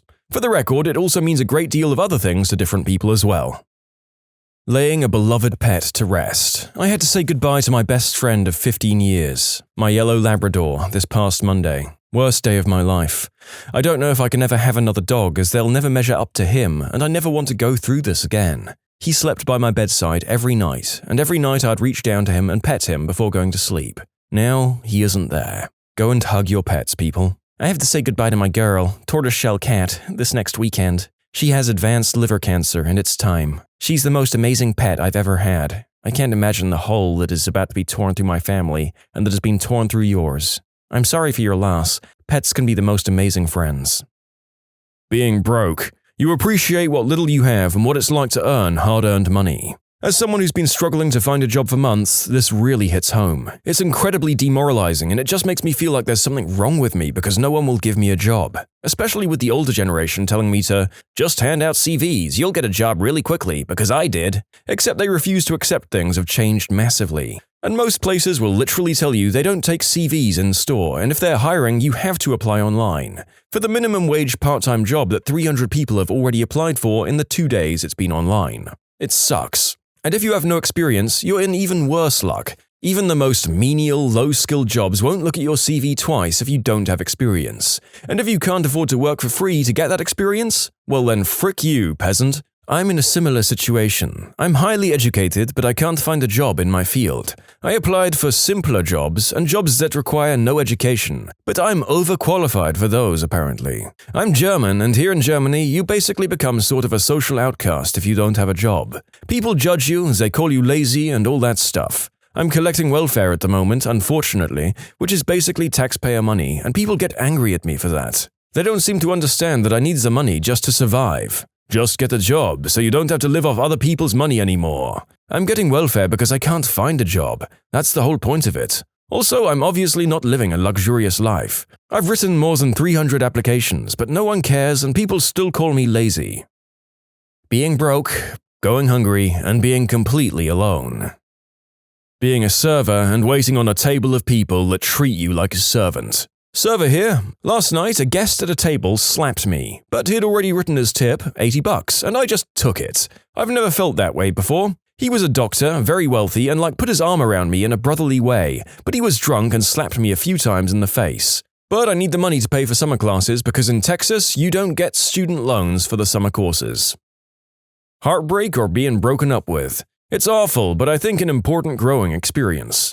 Shoot, I went through that with my first breakup. She was the first girl I ever loved and the only one to this day. Luckily, my buddies were there for me, but it was humbling. I was a mess, I just kept crying for days.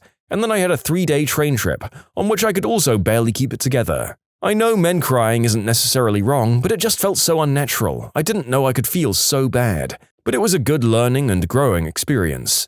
In an interesting or happy twist, I ended up getting back together with the same girl 6 months later, and we've been married for 5 years now.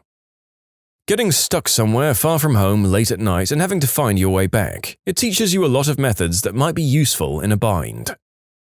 Watching someone die. When I watched my grandmother die, I looked at my dad holding her hand. At first I thought to myself, I'm going to do the same thing too. Then I thought, someone's going to watch me die too. It was at that moment that death no longer scared me. Death started to scare me again when I buried my father. Treasure that gap between losing your grandparents and your parents. When there's no one above you in the chain of mortality, things look a lot different. My only 2 pieces of advice are, tell your parents and grandparents and children that you love them.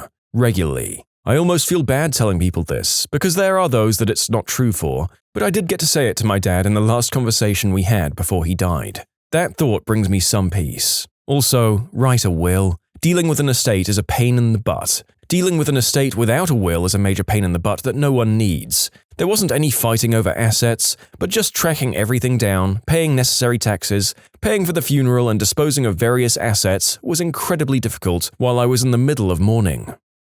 Thanks for your contribution to the stories. These are wise words, and I hope it's a long time before the rest of us have to put your lessons into practice. Running through fields of wheat. So naughty. Telling someone that you have a crush on how you feel. Most of the time, they won't feel the same way. You'll feel like crap, and you will get over it, and then you realize that life goes on, and that person doesn't have as much control over you. Getting used to rejection is a powerful superpower. I did, and she did not reciprocate, but we remained friends because I was carrying a torch that would break Miss Liberty's back. I didn't realize until my wife came along some years later that this friend was only staying friends because her insecurity needed constant feeding of adoration regardless of the source. When I finally confronted her with it, she walked away and I never heard from her again. One of my major steps toward adulthood. A real-life failure. There are some people who can be supported through life without properly feeling the consequences of failure. But until you actually fail at something, you won't truly succeed either. A breakup with someone you love. I feel like it teaches you some stuff about yourself that you never really realized. But alternatively, I feel like you can learn that from losing friends or family members due to really crappy reasons. Working in hospitality and being harassed by an obnoxious customer for some minor inconvenience. You're literally asking for me to be fired, Miss Minivan. Do you realize that I'm a person with a whole life just like yours, and you want me to end up homeless because there's not enough extra ice in your drink? Your drink, which, might I add, was made by a robot and not by me. So glad I'm in a call center now. For some reason, people always specify, "Now, I'm not mad at you, you're just doing your job," before getting mad. It's so different from food service.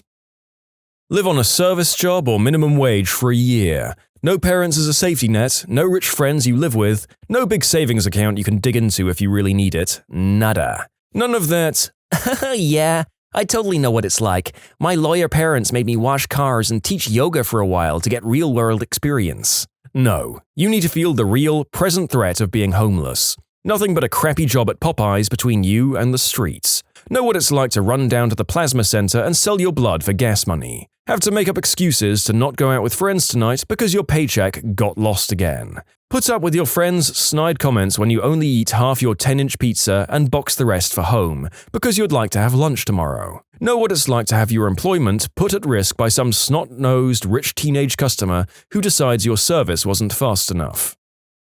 As someone who gets migraines, I wish more people experienced at least one so they know how bad and debilitating it can be. It's freaking selfish because deep down I know that I wouldn't actually wish that on anyone, but it's deeply frustrating when you're talking about it to someone or trying to call out from work and you get, "Oh, that's when you have a headache, right? Huh!" Or when they suggest taking some aspirin. Which, that crap is absolute misery to the nth degree and then some, and Excedrin migraine only works if you catch it in time. Otherwise, you're going to be curling into a pitiful ball of whimpering pain until your body either shuts itself down for a few hours and you have to start all over again. There's only one actual answer to this topic: the bitter taste of defeat. For men, unwanted creepy advances, catcalling, etc. First time it happened to me, I was like, what if Grossy McGrossface didn't leave me alone at the bar and then berated me for being worthless while all her gross friends laughed at me? Eye-opening. Visiting Auschwitz in Poland. It's an awful place to be surrounded by and is definitely not a positive experience whatsoever. But when you're there, you get a better understanding of what it was like to be trapped there. You can no longer hear those stupid, edgy jokes about Jews. It makes me shudder and feels painful to even think about that now, honestly. And that can only be a good thing in my opinion. It's just not funny. Learn from history and be very conscious of what leaders can do to their people. Most importantly, though, pay respects to those who suffered some of the greatest pain and depravity the world has ever seen.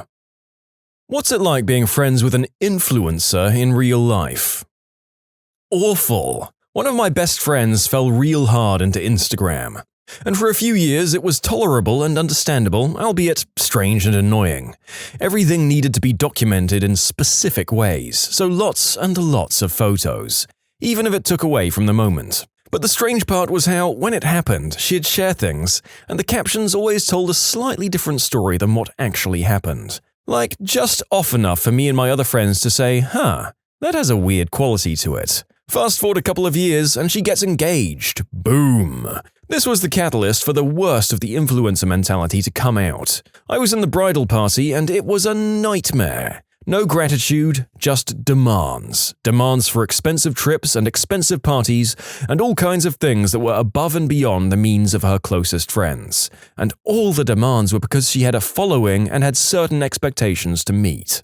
It was really heart-wrenching to witness someone belittle their best friend and maid of honor for trying to plan a sweet bridal shower because it wasn't going to be at an expensive restaurant or art gallery. It reached its peak for me when, after the in-state wedding became an expensive destination wedding, there was the demand for an out-of-town bachelorette party a few weeks before. I was honest and said I couldn't afford the bachelorette. Mind you, I made about 1,000 sacrifices over these months to afford what I could, and I was promptly bridezillaed and told I ruined the whole experience and that I was an awful, fake, inauthentic person. It got so bad that the bridal party fractured and disintegrated. She lost 2 of her best friends. Myself and the maid of honor didn't even attend the wedding after all her behavior and blow-ups, and we've barely spoken since. All so she could have an Instagrammable wedding that would look good for the few photos she ended up sharing of it. And true to the weird, strange, rewritten reality ways she had, she published a public apology on her blog for her followers and family that completely distorted and rewrote what happened, painted herself as the victim, and got her the sympathy points she was looking for. People really lose themselves when they create an artifice for social media. I learned a lot from her. I dated one, not super popular, but followers in the 100k range last time we spoke. I remember a lot of getting ignored and only receiving nice gifts or acts of kindness when they could post about it. Asking me to go nice places, they didn't drive, only to leave me on the beach somewhere while they took pictures. Huge strain on the relationship, especially when they started to get bigger and there was more demand for content. Maybe I'm too cynical, but I could see myself dating an awful, vapid, but attractive person over a summer, to bum off the expensive trips and gifts for a few months before leaving. Am I a crap person for that? Actually, don't answer, I'll be happier that way. She hasn't come to anything I've invited her to in 5 years because she only goes to events that further her business. Regularly says things like, "We're all using each other for something."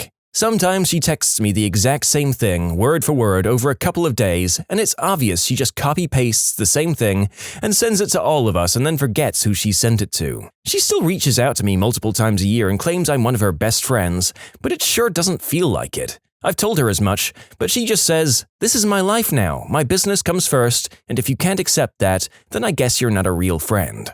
I worked with YouTube influencers in my last job with an agency that paired sponsors with these celebrities. I basically did the grunt work like insuring hotels, plane tickets, getting coffee, running errands, and meeting with the talent to ensure they were where they needed to be, like events, conferences, trade shows, parties, or whatever. Over time, you make friends with others who are in those positions, especially when you're running errands for some entitled pseudo-celebrity. The nicest YouTubers were the animators, always calm and understanding. The worst were the family vloggers.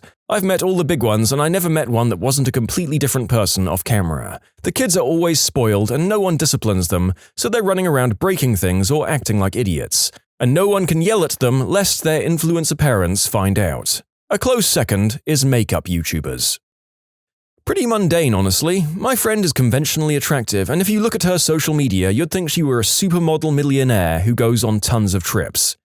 She's actually chronically unemployed and has an income of less than 10K a year. Her boyfriend makes about 60K, which is enough to afford them a very nice 3.5-bedroom apartment, and she has tons of props she uses to make each room look different from day to day, so it seems like she's always in a new, exotic place. They take 2 trips a year to fun, tropical places in which she takes many photos and posts them as different places throughout the year. She's very kind, considerate, and a sparkling personality, but whenever we hang out, I tend to be a shoulder to cry on as she laments about her lack of success in life. It's quite sad, honestly, but with her creativity and personality, I think she'll achieve her dreams eventually. This is the most wholesome response I've seen in this post so far, yet it still manages to be sad. If anything, because she's actually a nice person, like you say, that actually makes it sadder than other responses I've read.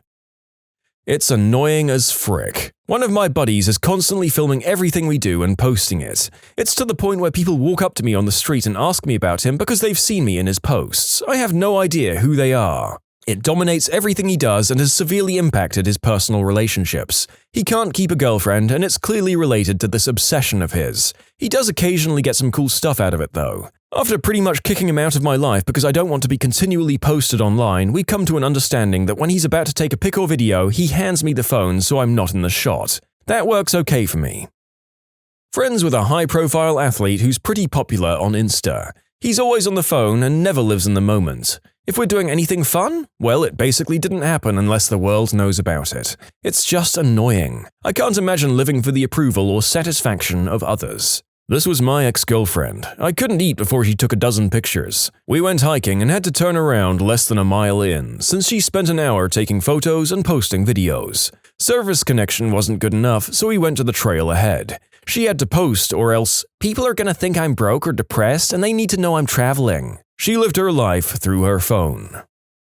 I post travel photos and have about 200 followers, 200, not 2,000 or higher. My friend somehow thought that was influencer status and decided to copy me, except she quit her job so she could travel more and grow her brand. In 2020, she lost her apartment, her car, and still hasn't found a job, but calls herself a professional influencer all the same. Professional influencer? Jesus fricking Christ.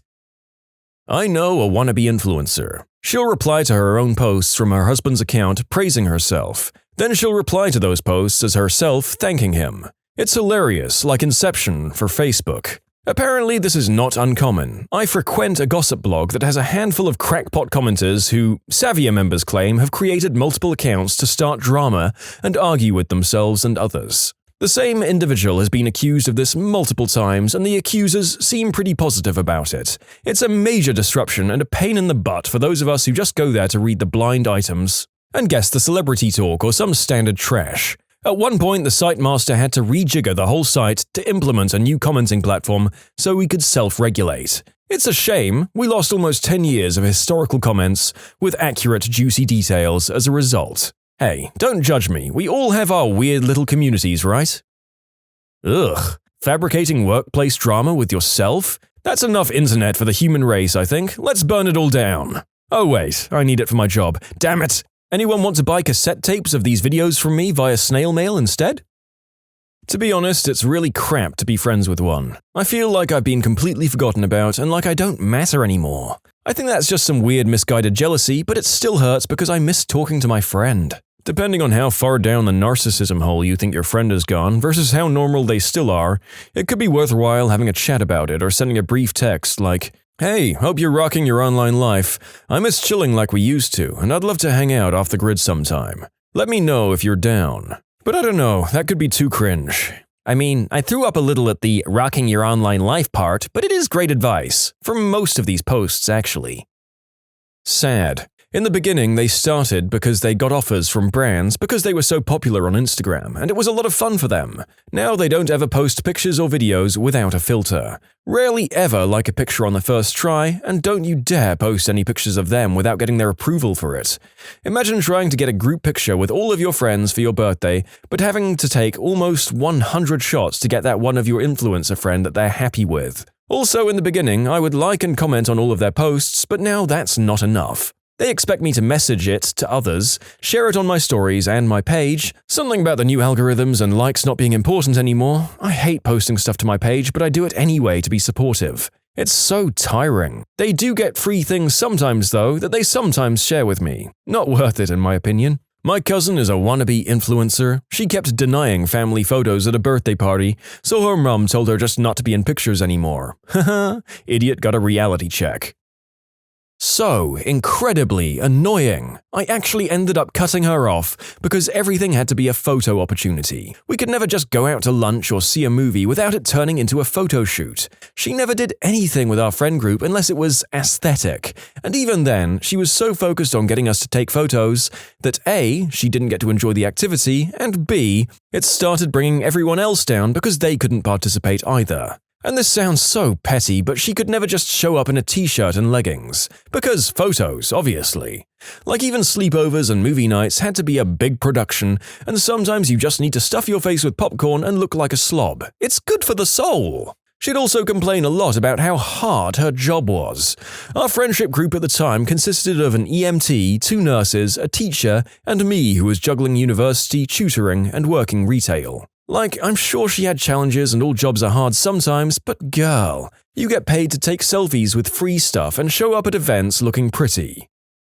You can submit your own stories to be featured here on the channel. The story submission link is in the description below. And if you want to listen to some vibey music in the background, check out easymode, also linked below, and subscribe. Mine became a horrible, self-centered bully. Exactly as fake and staged as you imagine it to be, the on-camera moments are completely non-genuine. It is, in the end, just an acting or modeling job and not their real personality. The fake laughing in photos is always so cringe-inducing for me to watch. Then the photo is taken and the smile is instantly replaced with a furrowed brow as they decide whether the pictures are acceptable. No, they're not. They hand the camera back to whoever and restart the candid laughing all over again. I sold my place to one a while ago, one of those newly green, sustainable body positivity types. Pretty much everything about what this person projects as a social media image is as fake as it turned out. It was quite a sobering experience. She is annoying. There's no other word to describe her. I feel sorry for her because she's a person that needs attention all the time. We're not friends, but we live in the same house. Everything is fake. The attitude, the mannerisms, everything. It sounds stupid until you realize they clear close to 7 figures a year. One time we vacationed with them, and when we were out to dinner, they said to us, "1 second, we need to go and film a bit." And they went from our friends, who are calm and nice, to their, "Hey guys, we're in the beautiful south of France." Annoying people everyone loves to hate. I've got a friend with 75k subscribers on YouTube in a language other than English. It used to be about their weekend getaways with nice drone shots. It was interesting. Then gradually became about their lives. She gets her phone or camera out at sometimes random moments, which could get annoying. She got pregnant, and now everything is about the baby. Oh, that poor child. I'd hope that she's at least one of the ones that doesn't show the baby's face, but that seems like I'm asking too much for some of these people. Honestly, she's really nice. She hosted a book club in a bar I worked at and would always order wine or pretty cocktails for photos. But once everyone left, she'd sit at the bar and shoot the crap with me while drinking yard beers. My sister has tens of thousands of followers. We used to be best friends in high school, and she was my favorite sibling. I'm number 7 out of 8 kids in my family. I know my parents are crazy. Now I feel like I barely know her. It's like she's this shell of a person that she used to be. Seriously, I've never met anyone who could make me laugh as hard as she used to make me laugh. Now I just sort of want to blow my brains out when I'm around her. She's just so obsessed and fake now. It actually makes me really sad. My wife has a friend that thinks she's a Kardashian with her 80k followers and does everything for the gram. Her ex-boyfriend bought most of them, and she only gets around 50 likes per post. Not a friend per se, but my ex's sister is an influencer for beauty and makeup, with over 1 million followers on YouTube. She was so anxious and stressed all the time, horribly insecure. If she got some backlash or bad comments, she'd be so upset, was on a lot of anti-anxiety medication. And meanwhile, all of her posts are just her looking beautiful and traveling. She didn't have many friends either. That I saw anyway, just lots of fans. It looked like a terrible life. It ruined the illusion for me that their lifestyles are happy and perfect, that is, and I'm thankful for being able to see behind the curtain. One of my friends dated someone that was really Instagram famous. He invited us to his house for a Christmas party, and this was when I realized how fake social media really is. The guy didn't have the car he paraded on social media. He had leased it, taken several photo shoots with it, and then given it back. His house was in a different city than he claimed. I don't think it was for security reasons, though. He said he lived in a very rich city, but his house was in a more modest place. He asked me to send him the videos I took at the party and posted them and didn't even tag me because I didn't have enough followers. The worst part was that all the social media people at the party just kept yelling over each other trying to make the next big joke, but none of them were funny. Dude has millions of people fooled. The part about always trying to make the next big joke but not being funny is incredibly relatable. I ran with a popular crowd in high school. I was a major D-bag too, and I regret it. And we all liked to pretend we were influencers. Always had our phones out, always recording things, and constantly trying to make videos like the Vines and the 30-minute Vine compilations we'd watch. At least we had the excuse of being dumb high schoolers, but man, was it cringy. I have a friend who's recently started trying to become one. It's so dumb. She posts half-undressed photos of herself with captions that have nothing to do with the picture. She spends hours getting ready for her iPhone photo shoots and has little time for anything besides content creation. Being an influencer is pretty much against everything I care about and stand for, so I envision us slowly drifting further apart. That crap is stupid. I'm not friends with any of my influencers anymore, but I used to work in San Diego nightlife, and I had to rub elbows with a lot of these types. I'm talking 1 to 6 million follower type girls who were brought into the club as promoters, back in 2016 when 1 million followers was a huge deal. The girls themselves aren't actually that bad. Some are crazy entitled, but for the most part they're there for business, and San Diego is a small enough town that reputation matters. The worst were the sub-suckers. Other girls who had fewer than 1 million followers who hung around to try and soak up subscribers and make contacts in the industry. Think of them like small-time actors who think they're a big deal because they've got a few pilots in production. I'm not big now, but you should kiss my butt because I'm the next big thing types. These girls would literally do nothing but take pictures all night or all day depending on the club and demand free bottles, extra service, and other garbage without ever tipping. F influencers. I went on a date with one and it was just frustrating. Pleasant enough girl, but she was on her phone a lot. I had sympathy since it's her job, but I felt ignored a lot of the time we were together. It's sad. You always watch them slowly mentally degrade. Always ends in full-blown NPD or them having literally zero self-confidence. Their goal is to meet artificial metrics in terms of likes or views or follows. For a lot of them, that's their definition of success or their goal in life, and if they're not hitting it, they've failed as people in their minds. So they go one of two routes. One is thinking that they're really not good enough and don't deserve to be liked, which leads to a lack of confidence and then becoming a shell of the person they used to be. 2 is narcissism, where they come to the conclusion that they're the best person ever and no one else knows what they're talking about, and every single flaw, fault, or mistake they've ever made is someone else's fault. That sounds like a rough life to live, and I wouldn't wish it upon anyone, to be honest. Not an influencer as such, but I worked as an animator for an educational kids YouTube channel for a number of years. My boss was obsessed with views and subscriber count. A big part of one of my colleagues' jobs was spending hours trawling through all of our competitors' videos and channels, putting all of their views and subscriber counts into a massive spreadsheet. He also couldn't work out why none of his employees were as invested in the channel as he was, and why we weren't all clamoring to do huge amounts of unpaid overtime in the name of furthering the channel's growth. When I got hired, the channel had just passed 1 million subs and 1 billion views, and both those numbers doubled by the time I left. This was a few years ago, before YouTube Kids was even a thing, but kids' videos always get a huge amount of views anyway. Last I heard, he had fired all of his remaining employees and was making unboxing videos alone in his house that got hardly any views. My sister was an influencer of sorts. She was on Instagram doing bodybuilding and was sponsored by a few protein shake companies. She didn't have mega fame or anything, but did have friends in high places. She was one of those B-word popular girls in high school, and that persona carried on into her influencer career. She was very distant from her family and cut off most of her old friends. The few times she did visit, she was very selective about who could be seen with her. She moved to another city to be closer to the bodybuilding scene, building followers up as she went. She dated some guy who gave her a lavish lifestyle for a bit, then cheated on her after a few years. Probably the entire time, actually. So she moved to the other side of the country, continued her bodybuilding, but then decided she wanted to be a cop. They told her she'd never be a cop with a social media presence like that, because too easy for the media to use it against her, so she went home, deleted every account that day, and then went back. Now, she's a cop, and doing so much better in life than she ever did before. All of her old personality is gone, and I've never been prouder of her in my life. She's really nice now, and spends her days being a small-town cop in the middle of nowhere.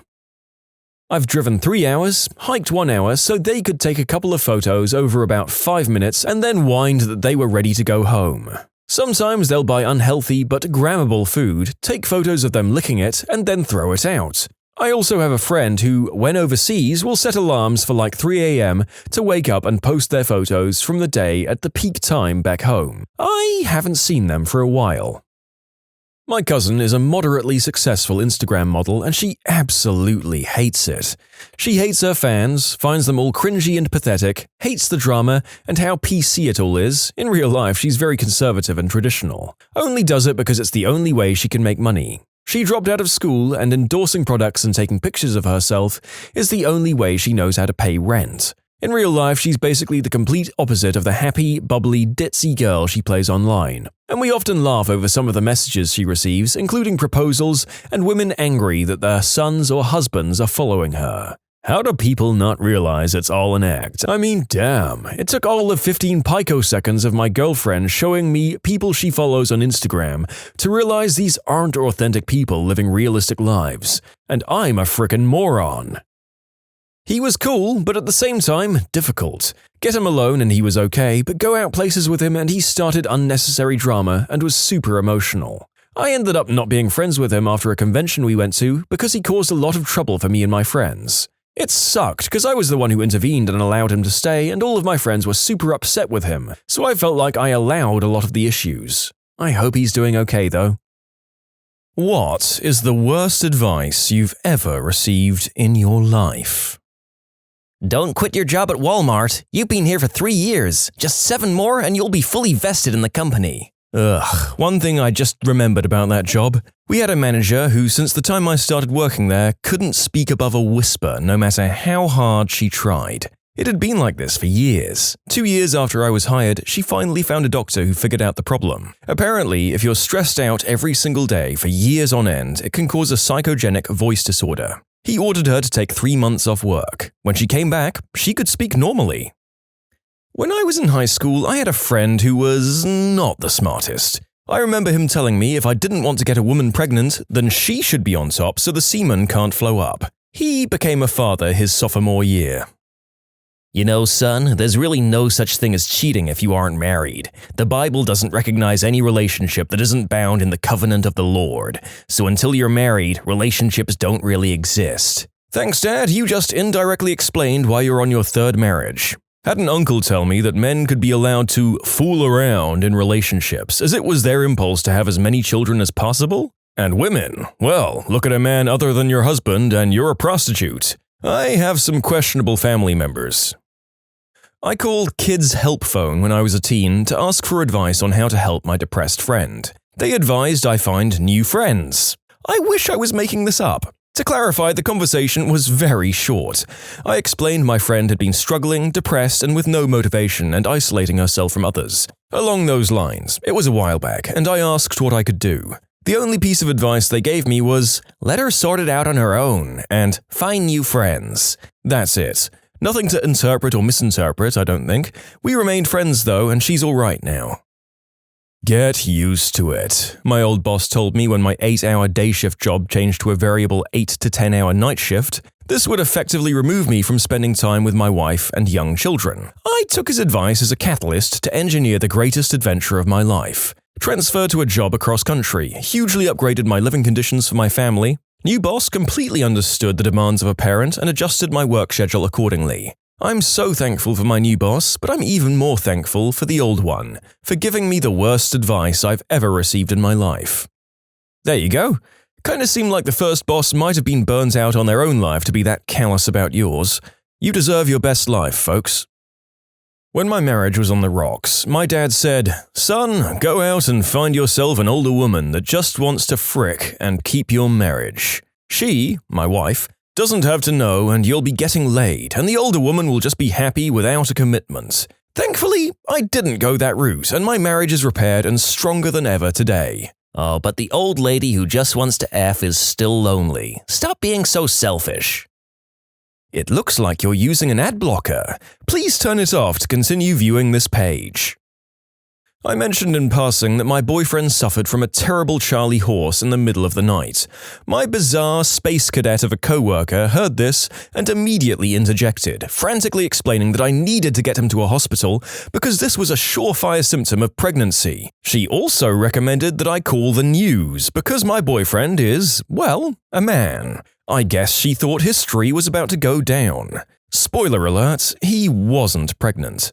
She also believed that cheese made outside the US wasn't really cheese. Her mindset on most issues was difficult to explain. Just have kids. You'll figure out how to afford them later. When my daughter was an infant, my wife couldn't breastfeed and my daughter couldn't digest formula very well, so I had to buy a special pre-digested formula for like $25 a can. I was at the cashier paying for the formula and the guy in front of me was gathering his things. He said to me, when my kids were babies, I wish I knew what I know now. And I said, what's that? What do you know? He said, babies don't need formula. All they need is sugar water. All the rest is a scam. And I was like, I'm so glad you didn't know that back then. Yeah, my brother had someone tell him that babies can start eating solids 2 to 3 weeks after their birth. The coworker who told him this has 2 children. A guy at my work told me once that as long as you don't physically block the exit, it wasn't considered the unspeakable act. I had just asked how to deal with my girlfriend who wasn't upfront about her interests. Yeah, I made a note to warn all of my female friends about him.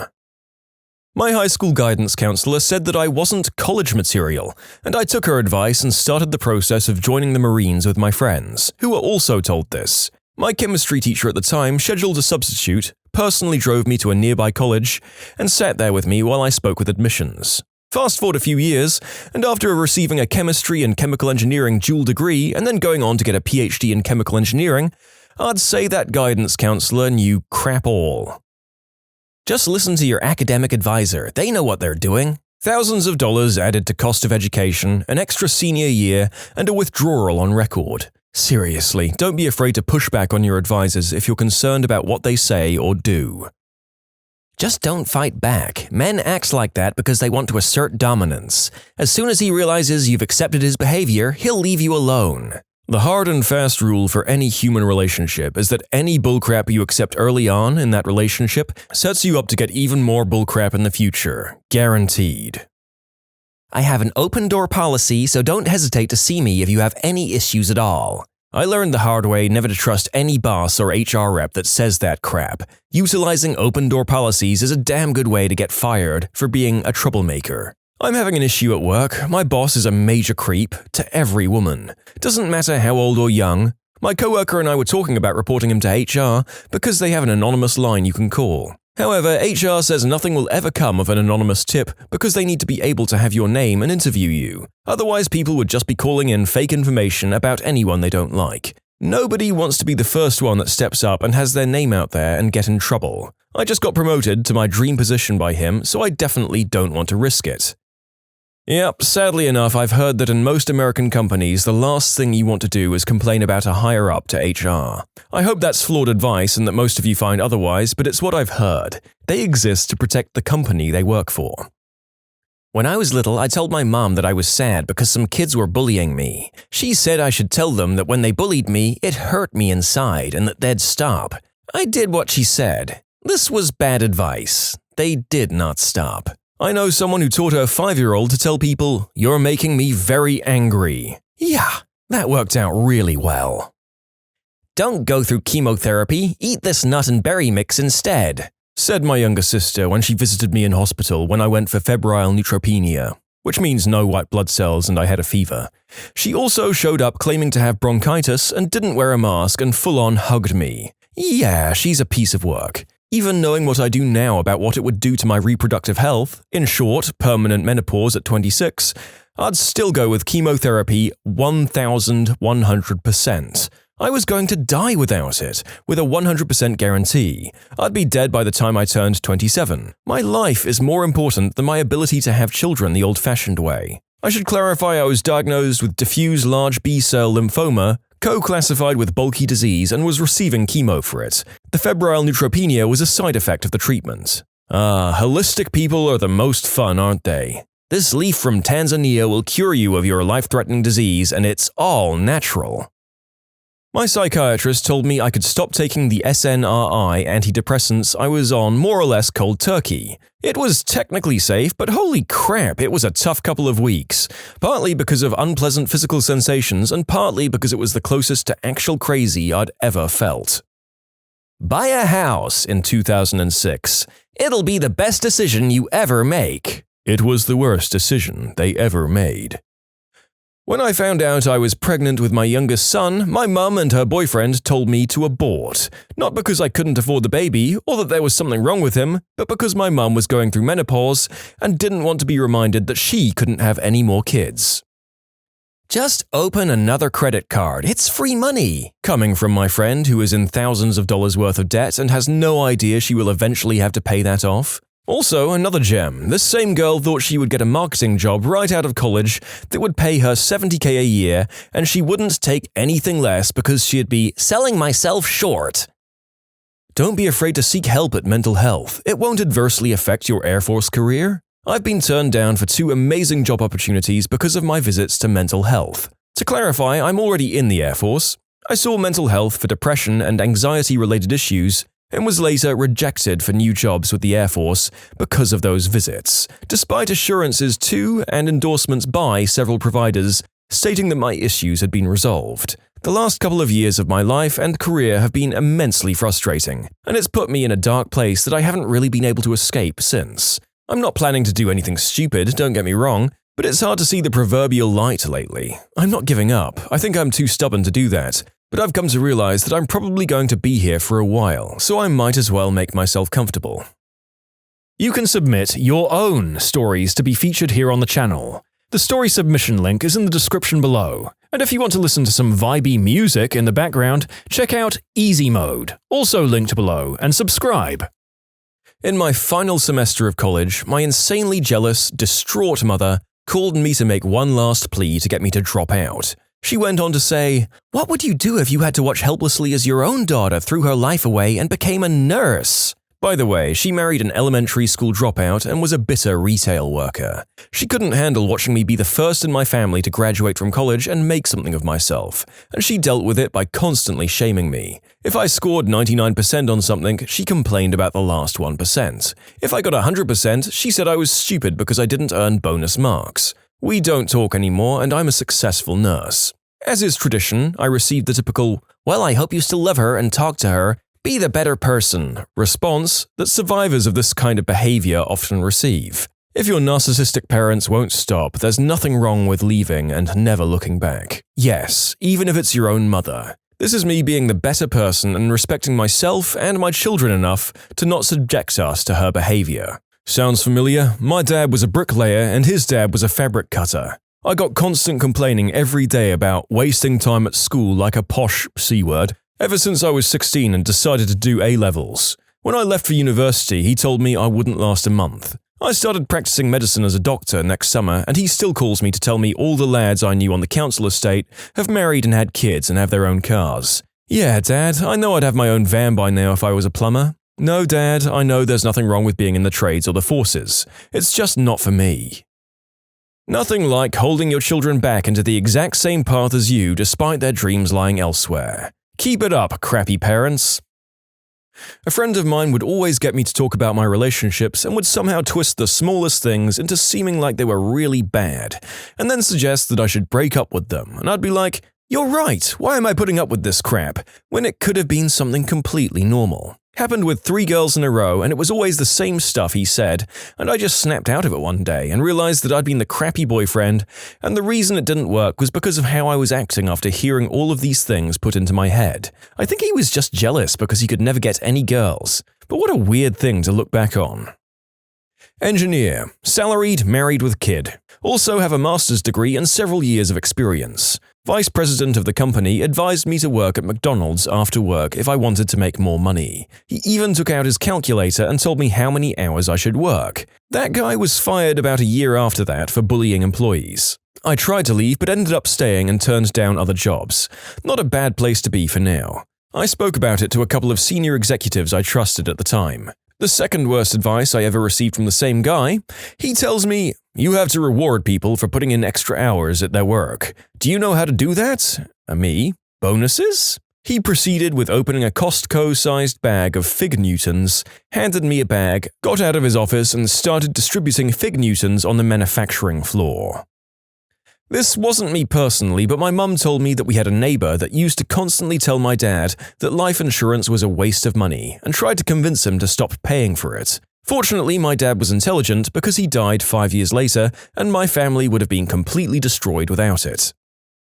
My careers advisor in high school, when I said, "I think I want to do something with computers," she said, "Have you heard of Microsoft?" Then she wrote the word Microsoft on a piece of paper and slid it across the table, and that was my careers interview over. Out of everything, this has to be the funniest one here, especially if you apply it to weirdly specific stuff. "I think I want to do something with cars." "Have you heard of Toyota?" Then she wrote Toyota on a piece of paper and slid it across the table, and that was my career interview over. Someone told me I should have kids in my early 20s so I can just get it out of the way. Your family is the only thing that will ever be there for you, not your friends, your family. And I just got excommunicated from my narcissistic, abusive family 2 days before Thanksgiving.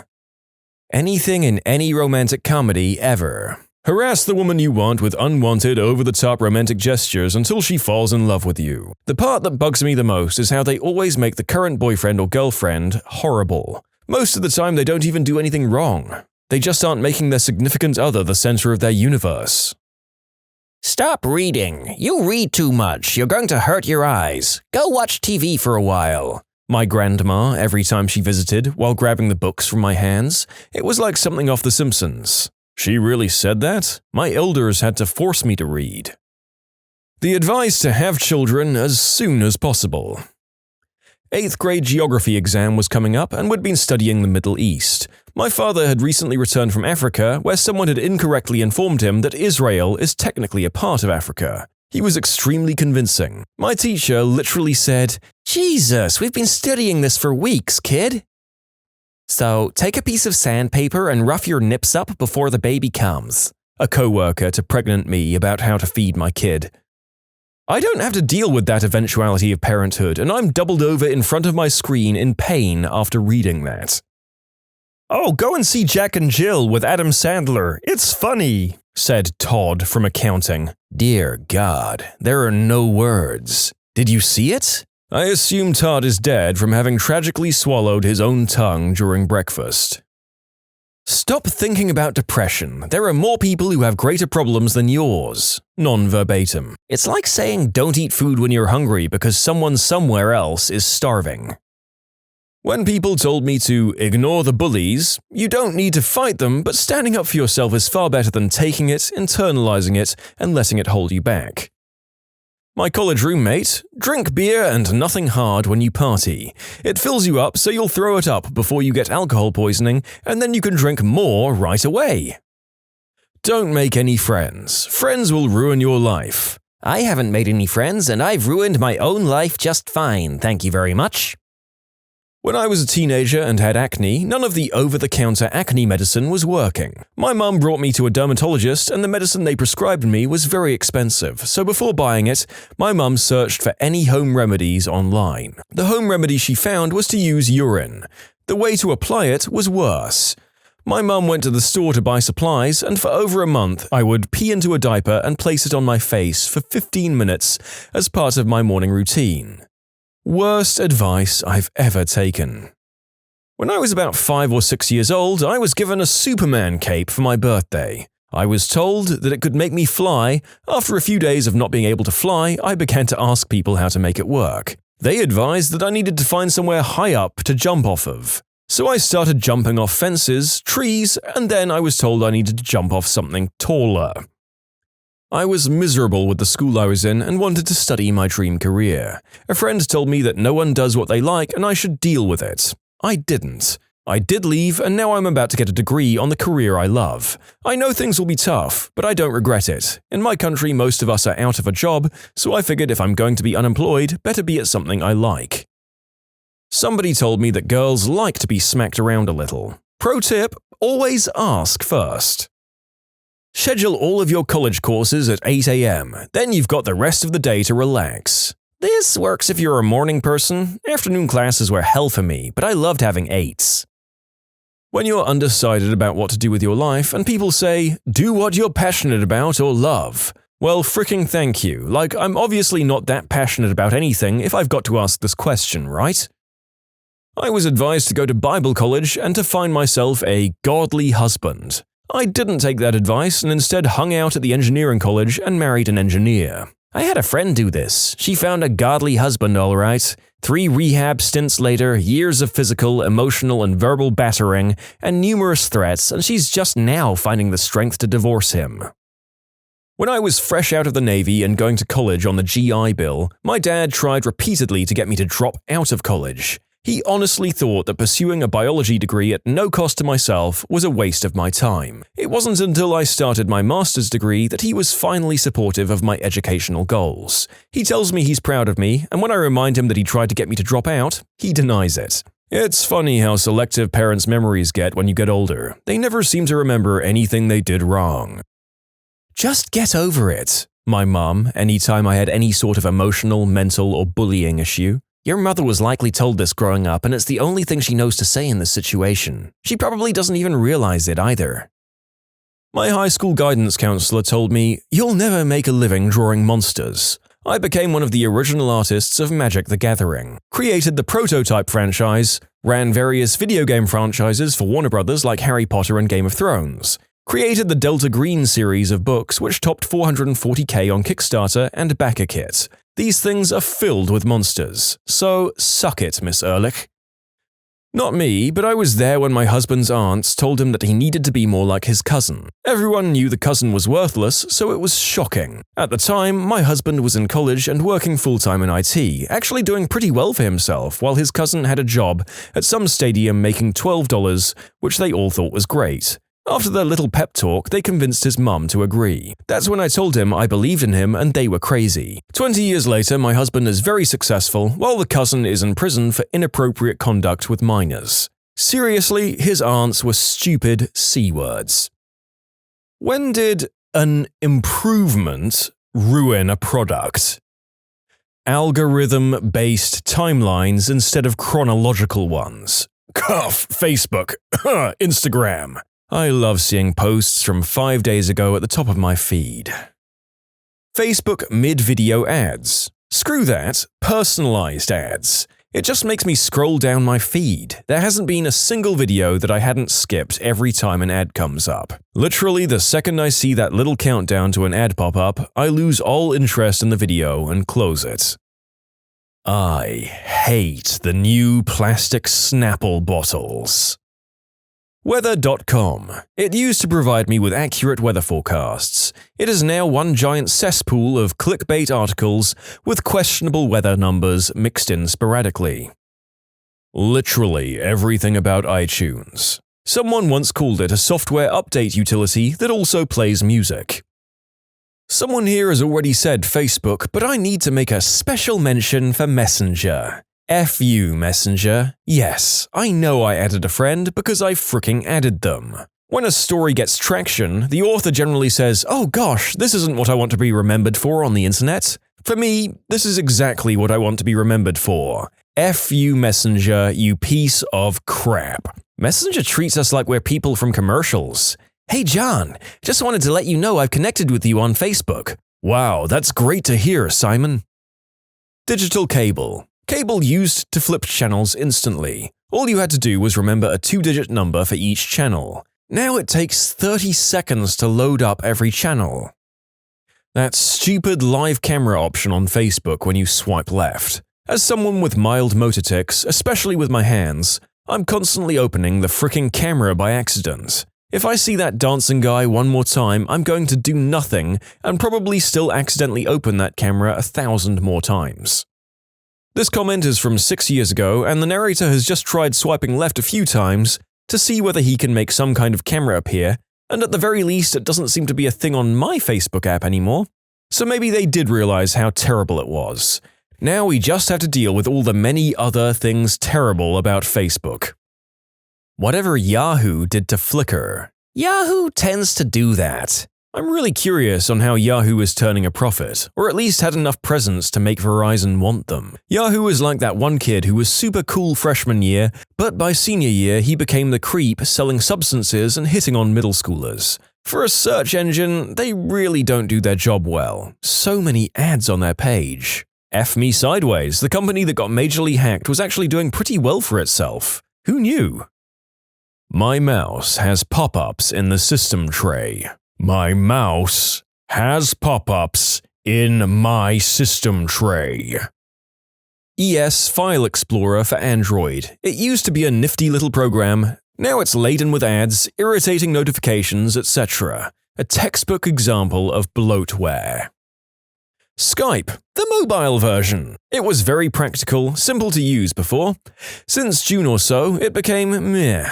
Copying Instagram and Messenger's trends with these moment things, a terrible UI, and even a lack of functionalities from the previous versions. Oh, this applies to the PC version too. Skype sucks, and Discord's got video chat now and does everything Skype did better. Honestly, the only thing I want is screen share with sound. Then I can say Skype is 100% dead.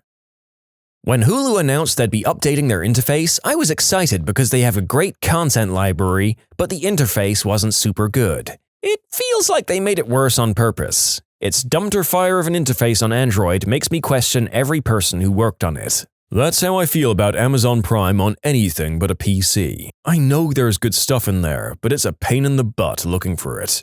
And it's pretty awful on the PC as well. I really haven't looked over there in a while, but the last time I did, they had seasons of shows as the main content for the show instead of the show name.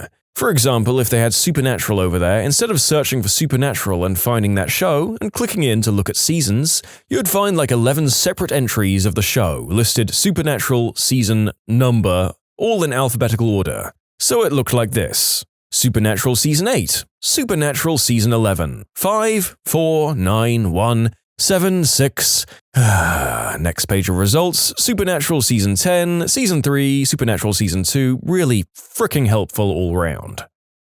Subscriptions for literally everything. You can't even buy software anymore, only rent. I'm looking at you, Adobe. Torrenting Adobe products is great. No monthly fees and no updates. Pyrex glass kitchenware. They used to be the gold standard in high-quality tempered glass products. But in 1998 they changed from borosilicate glass to soda lime glass, which was supposed to be cheaper and lighter, but it's less heat-resistant and breaks more easily. Whenever a news site has a video clip embedded at the top of the article that autoplays, and then fricking follows me down the page in a little embedded window in the corner while continuing to play "Frick you, go away," and then it autoplays another video that has nothing to do with the article you're trying to read. Oh, what's that? You're listening to a music or podcast while you're reading the article? Not anymore. I'm taking over the sound. Every iOS update never fails to remove a feature I like or make something worse. Star Wars Galaxies, a great MMO that was ruined by improving it with combat and class system overhaul in order to compete with WoW. This only drove away the players and completely killed the game. They did it twice. A lot of people weren't happy with the original combat upgrade, but the new game experience really drove people away. I really liked the original tree progression system. It was a really good game before they messed it all up. Almost every news or sports website redesign that adds white space, reduces readability, and removes critical content and relevant links to provide more space for social media tie-ins, irrelevant video clips, and invasive ad space. Content is being Twitterized. I keep wondering why all these news and article sites only had a strip of text in the center 25% of the screen. Everything else was just white space. Then I saw one on a friend's computer without ad block. Holy frick, how do people stand that? When I have to use a computer at school or when a site makes you whitelist it, it's such a horrible barrage on your senses. Feels like Fahrenheit 451. Can't think about the news because "Buy Pepsi" is dominating your attention. Hyundai now has an alarm on the dashboard that makes a piercing ding every time it detects the roadway is colder than 40 degrees. I live in North Idaho. I would do anything to disable that fricking alarm. Anything. Whatever the frick they did with mac and cheese, the Kraft brand. I saw a commercial semi-recently where they were all proud saying that they changed the recipe and nobody noticed. Bullcrap. I fricking noticed and I don't like it anymore. Didn't even notice, yeah. They didn't change it a little, it just doesn't even taste like it used to. You should check out the bulk mac and cheese powder at Bulk Barn. It's not exactly like old KD, but it's closer than the new garbage. Plus, now I can have radiatorian cheese instead of elbow noodles. The narrator did not understand any part of all this American product discussion, but figured he would enlighten any American viewers that are missing Kraft brand mac and cheese to the existence of this alternative from whatever or whoever Bulk Barn is. Is Bulk Barn a large gentleman called Barney? I'll never know. Heinz used to make hot ketchup that was insanely delicious. Then some buttwipe decided that it needed co-branding, so they put Tabasco in it, and now it's Heinz Hot and Spicy with Tabasco, and it tastes like butt. Almost all of YouTube's updates. First, the channel list update. Before you had your feed and you to your right, and all of your subscribed channels appeared on a black bar. Then they turned it into some stupid tabs thing. Probably the worst in my opinion is the comment section update. Now pressing view replies takes you to a different page with just that comment, instead of listing them right underneath the comment. Also, whenever I try to scroll through the comments, it always acts like I want to reply. Also, the trending tab and the share tab. The trending tab always has such stupid crap in it, and I don't think that anyone uses the shared tab at all. Most of these are on mobile, but if you're on your desktop, you probably won't notice them. Oh, this is easy. Angry Fricking Birds. Formerly one of the most fun apps, now ad-ridden garbage and a sign of the mobile industry. I don't even mind the ads that much if the game is free, but the energy system crap is insane. The guy who invented that and anyone who funds that behavior should be launched into the sun. Fricking garbage. Energy system? Oh god, is that as bad as it sounds? Yep. You only get so much energy per day, and when you run out, you can't play unless you pay with premium currency. So not only do you have to pay to play, you have to keep paying to keep playing. It literally boggles my mind that people actually fork over money just to play more.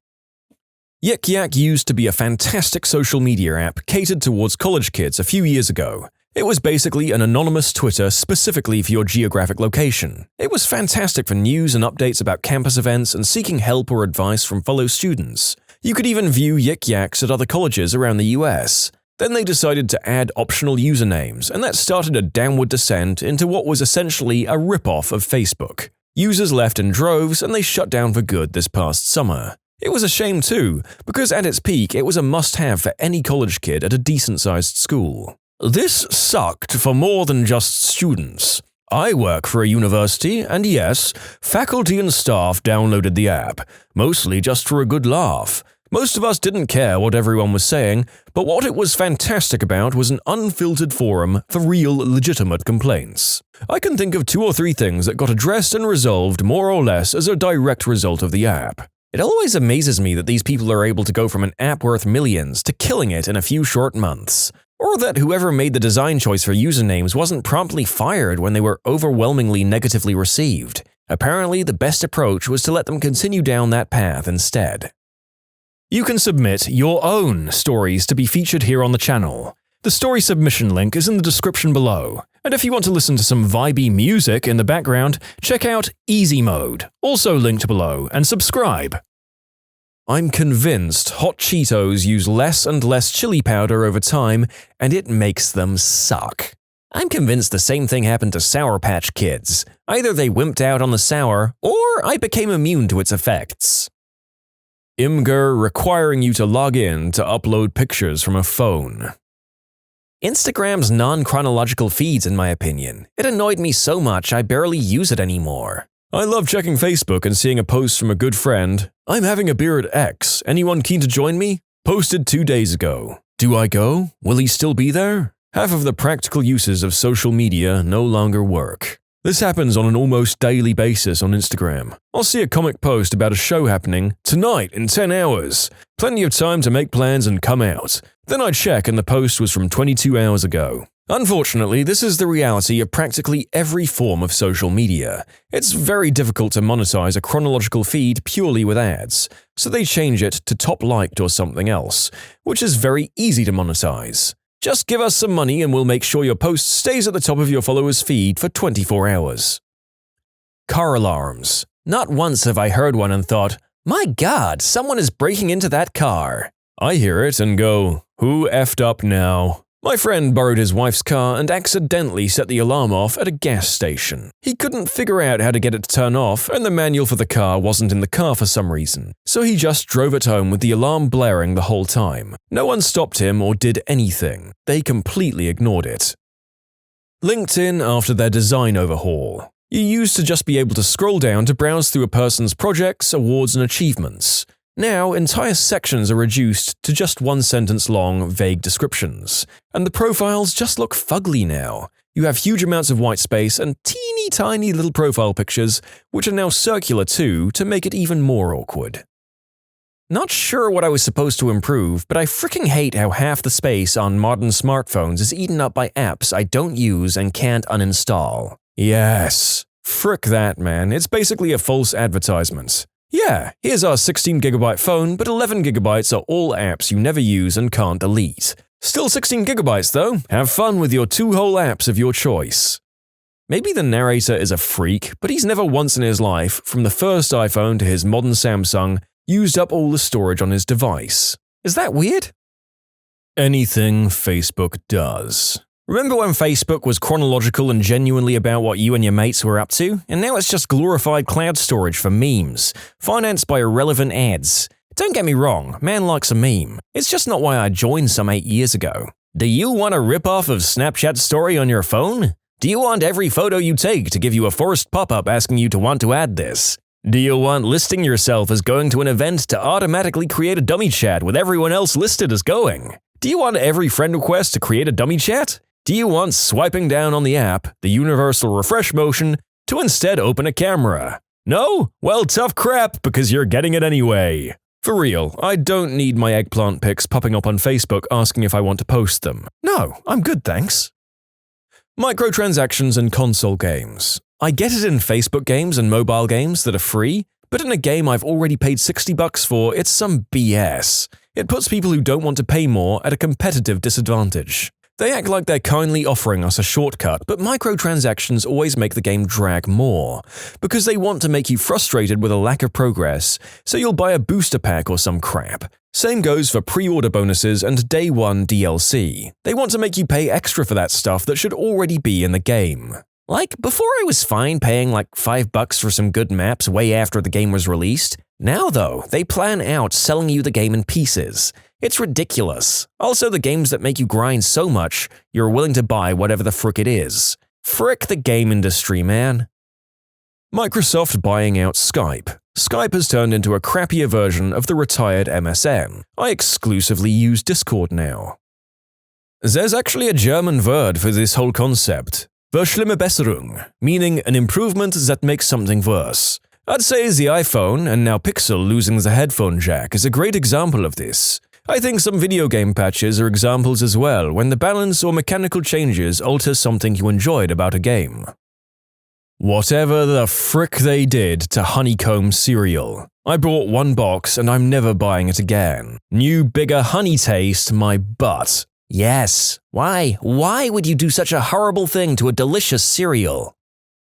Let me usher you in to a paradise known as the Whole Foods Bar. This was a bar that was perfect in my opinion. It's a bar that is situated right in the middle of Whole Foods. They serve wine and beer, and all around the magnificent island of a bar is the wine and beer section full of anything you could possibly want. All you had to do was walk over and pick one of the hundreds of anything, and the bar will open it for you and serve it in a glass. Not only that, but you could grab any protein and almost anything else from the grocery store, with a beer or wine in hand, mind you, and bring it back and have the bar staff cook it for you for free. Crab? Done. Meatloaf? Cooked and ketchuped. Not only that, but they had amazing specials. A beer and a pizza for two? $10. It didn't matter what the beer was. Beer and wings, beer and burger, etc. It was amazing. Awesome bartenders that knew what they were doing. Awesome patrons who were friendly. Actually got my job as an associate architect by meeting someone there. Awesome atmosphere. And while I drank, the girlfriend can go shopping and then join me afterwards. But they wrecked it. They remodeled, which is a fancy way of saying that they were removing all of the awesome things that we liked and just turned it into a smaller restaurant with 15 seats in total. You can only order from the restaurant and can't bring in grocery food or beer or wine. They turned over their entire staff, prices went up, and specials are no longer a thing. God. This is in Florida when I lived there. Also, the way I understood it, they were either profiting or at the very least breaking even depending on the time of year. I think the bar was supposed to be set up as a loss leader originally anyway, but it actually ended up doing very, very well, so they'd been talking about expanding it for a while. They first added a fee of $2.50 to cook whatever, which is fine, I understand that, but the rest of it sucked.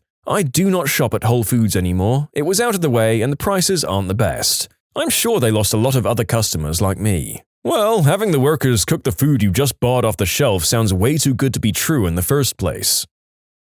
Apple Magic Mouse. When you could use AA batteries, it was perfect. Then they swapped that for internal rechargeable batteries. Okay, so far so good, but then they put the fricking charger point underneath the mouse. Some F-wit designer at Apple didn't want to put the charging point on the front of the mouse so that you could actually use it while it charges, because people might end up using it as a corded mouse. They deliberately disabled the mouse for the entire time you have to charge it, meaning you have to use a second mouse while you charge it. Unbelievable. The Windows Tile Start menu. If I'm on a PC, I don't need a menu that looks like it's built for tablets. And if I'm deploying 15,000 Windows machines to be used solely for business, 0 of them need Candy Crush installed. If I'm building PCs to play video games on, 0 of them need Candy Crush installed. No PCs should ever have Candy Crush on them. Keurig Cup verification. Every time YouTube changes its layouts. I rage every time, yet I can't even remember what the last layout looked like. every update from Outlook or Hotmail in the past few years. iTunes used to be awesome, but literally every update to it has left it worse and worse. The last non-horrible one was in 2013. They've made it so much more complicated to download old CDs and then put them in a device. Guys, I'm not rebuying hundreds of albums again. Quit being jerks. I remember when iTunes let you stream your library. You could go to work and just connect back home and listen to all your music. It was amazing. Yeah, we built up libraries based on our friends' libraries and just had mega collections, but it was amazing. I don't even know if they do library sharing anymore. Shapes. It's a national meme in Australia. The new ones are absolutely disgusting. Fortunately, they decided to restock the old ones. Thank God that some companies have humans running them. I remember living in the Southern Hemisphere, and along with Tim Tams, shapes were a culinary highlight of existing there. Glad to hear that they heard sense. Netflix changing their ratings from stars to match percentage. I hate it. Also, when you're looking at titles, the trailer starts playing right away. I hate that too. I hate the percentages too, but even worse, the plots they give. She never knew that becoming herself could change everything about the world around her. I just made that up, but that's basically the amount of information they give you about almost every movie. And yet they have no problem showing plot-sensitive information in the little trailer reel that autoplays without a choice in the matter. I get that there's a statute of limitations for spoilers on old movies, but come on! There's an award-winning trilogy on Netflix with a character who dies in the first movie, and yet they show up in the first clip of their stupid autoplay reel for the second movie. Like, oh geez, I wonder who comes back to life now. I'd be annoyed if I was watching those for the first time.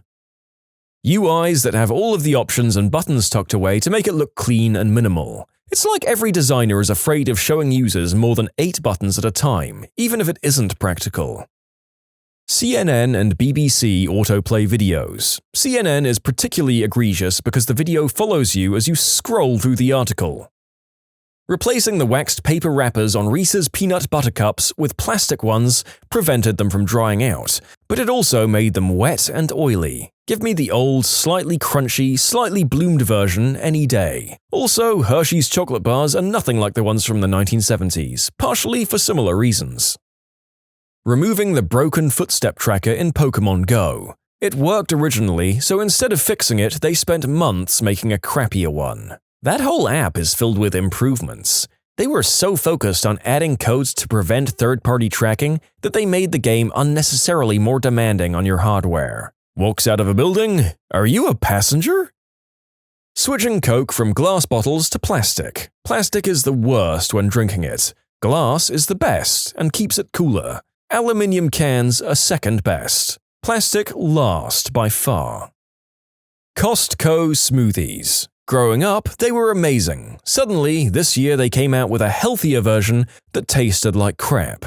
Such a bummer. Why did they do that? Obviously, this 2-foot-long hot dog, greasy pizza, and syrupy smoothie isn't healthy. What in the frick? What family secret was finally spilled in your family? That my parents had to get married. They'd always told us they got married in 1961, but it was 1962, 3 months before my sister was born. What's amusing is that my father was an accountant who was insanely fast with math. Whenever he was asked how many years they'd been married, he'd be off by 1. My mother would correct him through clenched teeth, and then my father would nod and agree. When my paternal grandfather died, the federal government reached out to do a state funeral. He had been career Army and a colonel, so we didn't question it. Then the funeral came and they went all out. Huge procession, people showing up who were really big names, like heads of departments, senators, retired senators, people from the CIA and State Department. It was nuts, and we were all super confused. Turns out he was a key dude in the OSI during World War II, and when the OSI splintered into the CIA and Secret Service, he went the Secret Service route. He wasn't on White House detail, but instead worked in a covert office that dealt with counterfeiting and currency. He went blind when I was a toddler and retired from the Army. For whatever reason, he told no one about all his covert work with the OSI and Secret Service, and the only person who knew, my grandmother, was sworn to secrecy and never told anyone. My father grew up thinking he was just a colonel working on base. Only after his death were we given all sorts of cool crap like publications by him, lectures given by him, and all kinds of things from various things he did and was known for. All I knew him as was a blind old man who was perpetually smoking, drinking, and being a crotchety geezer. Turns out he was a bad mother effer, and all but none of us knew. My great-grandmother wasn't actually Mexican, but was rather adopted by a Mexican family from a Chinese family who was being kicked out of Mexico when railroad construction was over. She always had more typically Asian features but only spoke Spanish, and it was never really questioned. 23andMe is a hell of a thing. My mother is kid number 7 out of 10. My aunt, kid number 4, who was born in 1945, did her DNA test and found out that she has a different father from everyone else. She was devastated. There was always a rumor that there was an affair, but nobody talked about it. She has so many questions, but nobody's alive to answer her. My grandparents are first cousins. An uncle on the same side of the family is in prison for the assassination of a Mexican presidential candidate in the 90s. His family still says he was framed and is innocent. Oh boy, way to lead with a kind of eyebrow-raising secret and then completely overshadow it with a tale of murder and corruption. Has anyone made a movie about your family? This is kind of messed up, but my parents told me my mum had a bad back because I pushed on her spine during birth. This is what I thought all my childhood. I think I was in my teens when my older brother told me my dad pushed my mum during an argument and she fell and had to have surgery. I thought I ruined my mum's back my entire childhood, and those SOBs let me believe it. When I was 5 years old in 1988, Santa Claus left a Nintendo on our front porch. It was wrapped in newspaper, and my parents had no idea who gifted it to us. My dad particularly tried to figure it out. He was always suspicious that it had been a family friend. It was by far the best gift of the year, and we played it all the time throughout our childhood. My dad died in 2004. Last Christmas, my mum explained that she was the one who had bought it and surreptitiously placed it on the front porch. My dad really likes to be in control of things and had forbidden the purchase. She knew better. She didn't tell a soul for 30 years. Thanks, Mum. I see a lot of stories about people finding out that who they thought were their parents weren't the people raising them, and this one is a little bit different. My dad always thought his father who raised him wasn't his biological dad, and the father thought the same. He was treated terribly by his father because the father was told he couldn't have children and my father was born prematurely, but at a healthy weight. So everyone assumed that my grandmother had an affair and got pregnant with my dad. It was to the point where after my grandmother died, my grandfather failed to even mention to his new wife that he had a son and grandchild, me. Years later, my dad gets an ancestry DNA test for him and me. He finds out that his dad was actually his bio-dad. It was shocking and sad. Found out that my grandma had a baby as a teenager and was forced to give him up for adoption by my great-grandparents. 40 years later, he found us. The same thing happened to my mom. I'm 33 now. Older half-brother is roughly 35. I hold hope that I'll meet him one day. My father's brother killed 4 people when he was in high school. My father was the one who found out and told the police. My de facto uncle, he and my aunt never married but have been together since well before I was born, with a few hiccups, has a child with another woman. It became common knowledge when the girl was 6 and was starting to understand the situation. At first, it was a bit scandalous, but she's been welcomed with open arms by my entire family, including her half-siblings' maternal grandparents. She's treated the same as all the other kids her age. Her half-sister, my cousin, has a daughter the same age and they're best friends and go to the same high school, totally inseparable, technically aunt and niece. She comes to all our family events and she's an awesome kid. We're all stoked to have her in our family. After my mum died, I found out the real story behind my grandparents' marriage. She came to my father's country to visit some of her relatives. Met my father, and after just 1 week, she asked him to marry her so she could stay in the country. My father accepted because he had no one else, and his parents were pressing him to get married already. But the highlight of the story is that over some time, the two of them fell in love with each other. Their love only grew over the time, and they were really happy together. My mother spent her last days very ill, and she would accept only my father by her bedside. He swears to this day that she was an angel sent from God to take care of him. I'm shocked that they got married just like that, out of the blue, and ended up loving each other so deeply. I can only hope to have as good and loving marriage as they had. My uncles are infamous criminals who killed multiple people. I thought they bred dogs. Well, they may have also bred dogs. Ha! My mum's family, she always heard that her uncles were at Ohio State since she was a teenager, and never learned until she was in her 30s that it was actually Ohio State Penitentiary because they were in the mob. About a month ago, my mother-in-law's 88-year-old sister revealed on her deathbed that her husband's best friend was actually the father of all 4 of her children. Her husband was a bullying grade-A jerk by all accounts. While everyone was shocked, no one was saddened by this news. Did the friend know? Yes, he contacted with all 4 of the children, the youngest is in his 50s, within hours of her passing. Also, one of the son's first comments was, "Is that why he gave me his old car when I needed one back in college?" My uncle served in Vietnam. While over there, his troop found a baby that had been orphaned or abandoned. They're not sure. My uncle was shipping back to Australia soon and wanted to adopt him, but my aunt said no. They'd only been married about 4 months when he was drafted, so while I don't agree with my aunt's actions and generally don't like her as a person, I can understand why she said no. My uncle's troop found a family to raise the baby, and that's the story the whole family knows. To clarify, I'm child-free, and if my husband was in this situation, I'd probably say no as well. It's not the fact she said no to adopting the kid that makes me dislike her for this, it's her reason. She's very racist against Asian people. Doesn't matter what part of Asia, she hates them. She's the kind of person who will yell, "Go back to your country," at random strangers who even vaguely look like they might have Asian ancestry. She also cut off contact with my cousin, her daughter, because my cousin's husband is half Japanese. She said in front of my family with no shame that if the kid hadn't been Asian, she would have said yes to adopting him. The secret is that my uncle and some other guys from his troop stayed in contact with the family and the kid, sending them money every month to help raise him and then help him go to university, and eventually helped him and his adoptive family move to Australia in the late 90s. My aunt and the rest of my family had no idea all this time. It only came out when my aunt and uncle divorced in 2017 and she had a forensic accountant go through their bank records. She worked at a bank for like 40 years and always noticed the money missing, but his reasons were always justified. Since we all know now, my uncle has introduced some of us to this guy and his family. They're really lovely people. It sounds like everyone won at some point in the story. The kid won by not being adopted by this woman and being financially supported. The family won by being introduced to the kid later in life, and the uncle won by divorcing the aunt. Everyone wins. We found out after my grandfather died that none of his 7 children with my grandmother were his, and that they all likely had different fathers.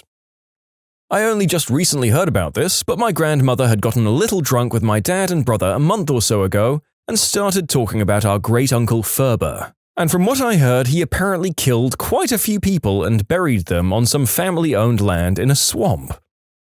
The nanny I had when I was younger was actually my dad's attempted sister wife. She found out how bat-crap crazy he was and dipped. He's into polygamy and nearly had her convinced to be their third and everything. She came to her senses, thank God. He's not a nice man.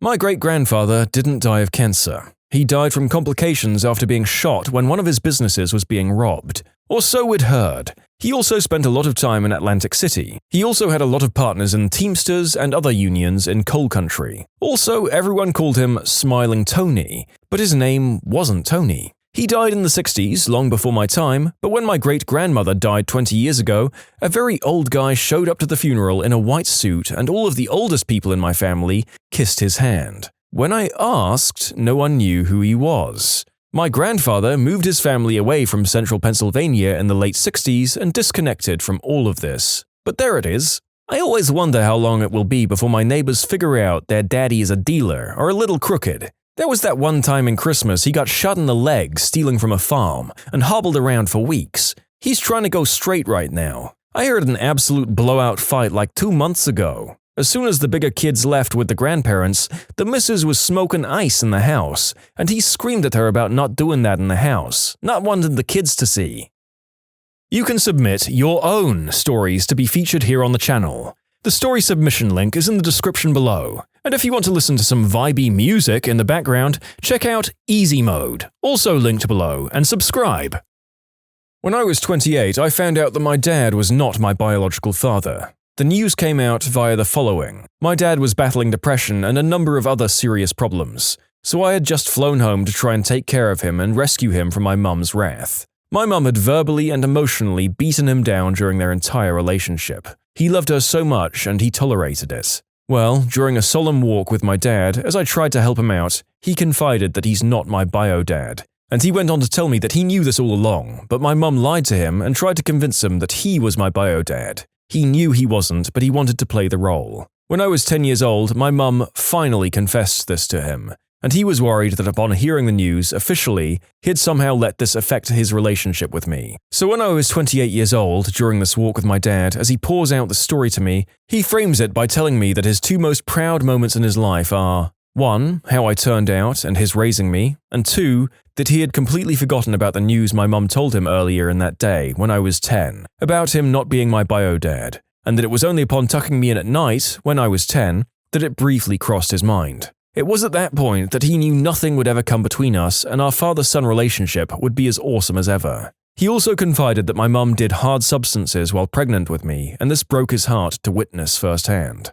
They were very poor. My dad grew up in a foster home without parents. My mum grew up with 6 siblings and ill-equipped parents. She dropped out of 9th grade, whereas all of her other siblings dropped out earlier. Many of them are barely literate. I'm now mid-30s and tragically, my dad ended things in mid-March 2020, right as COVID was hitting. I was out of the country at the time, but immediately flew 30 hours, 30-minute layover, and made it in time for his funeral. I do everything in his honor. My grandmother recently died. She was famous in our town for her amazing cooking and catering, in particular her turkey dinners. Notably, her gravy was absolutely amazing, so delicious. She had a heart attack several years ago and her near-death experience convinced her to share some of her secret recipes with me, all except for her gravy recipe. When she died this spring, I was going through her pantry and found an entire bucket of KFC gravy mix. She was literally using KFC gravy mix as a base to make her incredible gravy. Huge scandal. Faking gravy has got to be the most charming family secret out of all the horrible crap in this story group. My great-great-grandfather was exiled and banned from Missouri for being a sheep thief. We went to my grandmother's for Christmas dinner like we did every year, and my uncle drank too much and kind of hinted that he had an affair with my mother. A couple of months and 2 DNA tests later, we found out my sister is actually his daughter. My dad never spoke to his brother again, and of course my parents got divorced, and I needed a lot of therapy and chocolate. God, we're trash. Great-grandparents' 60th anniversary party at a hotel ballroom, with my cousins and second cousins who hadn't seen each other in years. My mum and I were talking to my grandfather. My mum said, "Wow, I haven't seen Chuck, Fred, and Claire in years." Me? "No kidding. When do you think we'll get a group this big back together again?" Mum said, "Gramps' birthday is in 6 months. We'll see some people then." 6 months? Isn't it his 60th? There was a long silence, and then Gramps said, "Huh, I never thought about that." My grandfather was 60 when he realized his parents had a shotgun wedding. I was 35 when my mother finally admitted to me that she had been lying about who my birth father was. She waited until after I'd reached out to his other children, and we all thought we were siblings. He later confirmed I wasn't his. She refused to tell me who my biological father really was.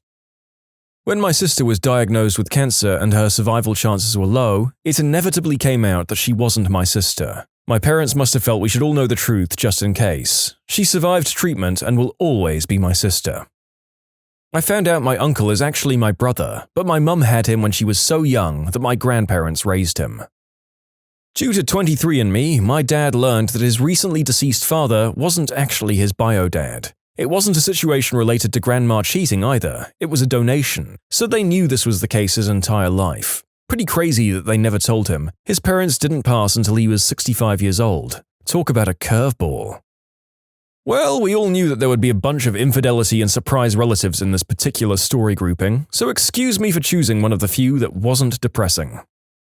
My mum and older brother are not biologically related to me. My bio mum died sometime after I was born, leaving me, my sister, and my dad behind. My brother was the one that told me. My parents never told me because they wanted to protect me from the truth, but my brother thought that was a bullcrap reason for me not to know. I don't know if my parents know that I know the truth, but I don't want to bring it up either. My mum had immigrated here along with my older brother when he was a kid. My dad also immigrated here, and my sister and I were born after he came. I don't know much about our family history beyond that. My brother revealed this info when I was about 18. He isn't the type to lie about something like this. He also said my sister is apparently aware of the truth because she has a memory of my bio mum being in physical contact with her. I don't think too differently about my family because of this. My mum is still my mum. My grandma didn't drive. I thought she couldn't, but it was just never discussed. One day when I was maybe 7 or 8, I'd been trying to get anyone, to drive me to the store for candy. We were visiting my aunt and uncle. Grandma lived with them. They had bitter honey at the local store, which I could no longer get at home. But no one would take me to the store. Finally, I said I'd just ask Grandma, and my cousin chimes in with, "Grandma can't drive." Oh, you bet your sweet butt I can drive. They just don't let me. Grandma had overheard and she was in high dudgeon. But that's all that was said about it, and my aunt finally took me to the store, so I forgot about it. Years later, when I'd just gotten my license, I asked my mum what was up with Grandma not driving. She explained that during Prohibition times, Grandma bootlegged alcohol for moonshiners. She was very successful at it. She was so successful at it that when the moonshiners were finally busted, even though the revenuers never caught my grandma, her license was suspended by the state to never be reissued. Later in life, she was told she could petition for it back, but it came with an admission of guilt or some such. She told them to go to hell.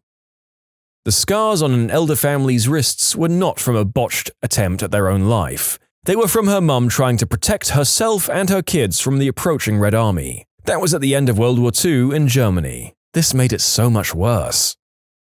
My dad fathered a child in high school. His side of the family knew, and my mum. We found out years after he had died that we have a half-sister. Here's how we found out. Dad got a girl pregnant and she decided to go it alone. She moved across the state and had my half-sister. She met a guy, married, and he raised her like she was his own. They had no other children. She didn't reveal my dad's identity until after he died. Apparently she contacted my grandma and mum, but they kept it from us. Years later, half-sister has a kid with medical issues and needs to know the family medical history. She contacts mum and grandma, who again don't tell us. Meanwhile, after Dad died, my uncle had prints made of a favorite picture of Dad. He gets them framed and gives them to all us kids as well as my grandma, aunts and uncles. Mum gets a picture to our half-sister after their secret meeting. Fast forward another few years, my brother and his roommates live in a large nearby city and hit a bar and pick up and bring home some ladies to sleep over. The next morning, my half-sister sees a photo of my dad on the mantel, turns white and asks, "Whose picture is that?" "That's my roommate's dad. He died a long time ago." "I need to talk to your roommate." She lived her entire life across state, hundreds of miles. Her friend was going to school in a large city near our hometown. She was visiting and they decided to go to a bar. They got picked up by my brother and his roommate. That's how we found out. My brother went to my grandma and asked. After my grandfather passed, we found out that he had fathered a child when he was posted in Italy during World War II. He never knew. His mother intercepted any letters from the Italian girl. He came home, met and married my grandmother, and had 4 children. I forget who in the family found out and how. It's crazy to think that we have a whole Italian family out there. My oldest aunt is 77, so this kid would be at least 79 by now, I would think. We've considered doing the DNA testing, but some family members aren't comfortable with how those companies could use the information. It's a really sad story, but if his mother hadn't intercepted the letters, I wouldn't exist. It's a weird place to be in emotionally. My sister cheated on her husband throughout her entire marriage to the point that all 3 of her kids have different biological fathers. That my grandfather was an atomic soldier. Instead of sending him to fight in the Korean War, they sent him to Nevada, where, after having him turn away from the initial flash, he witnessed the mushroom cloud. After that was over, he was ordered to march to the detonation point, where he was unwittingly exposed to high amounts of radiation. Luckily for my family, my grandpa is now in his 90s, even after a few cancer scares, and the rest of us, my mum, aunt, cousins, sister and I, are cancer-free and fairly healthy. But this is medical information that we really should have known earlier. What budget purchase ended up being your best buy ever? I was traveling in Japan and needed nail clippers. All I could find is this cheap pink Hello Kitty grooming kit. These clippers are the best I've ever owned. They have stayed sharp and functional for 20 years. I'm very protective of them. Everyone in the house knows you don't touch Dad's pink Hello Kitty nail clippers. And if you do, you perish.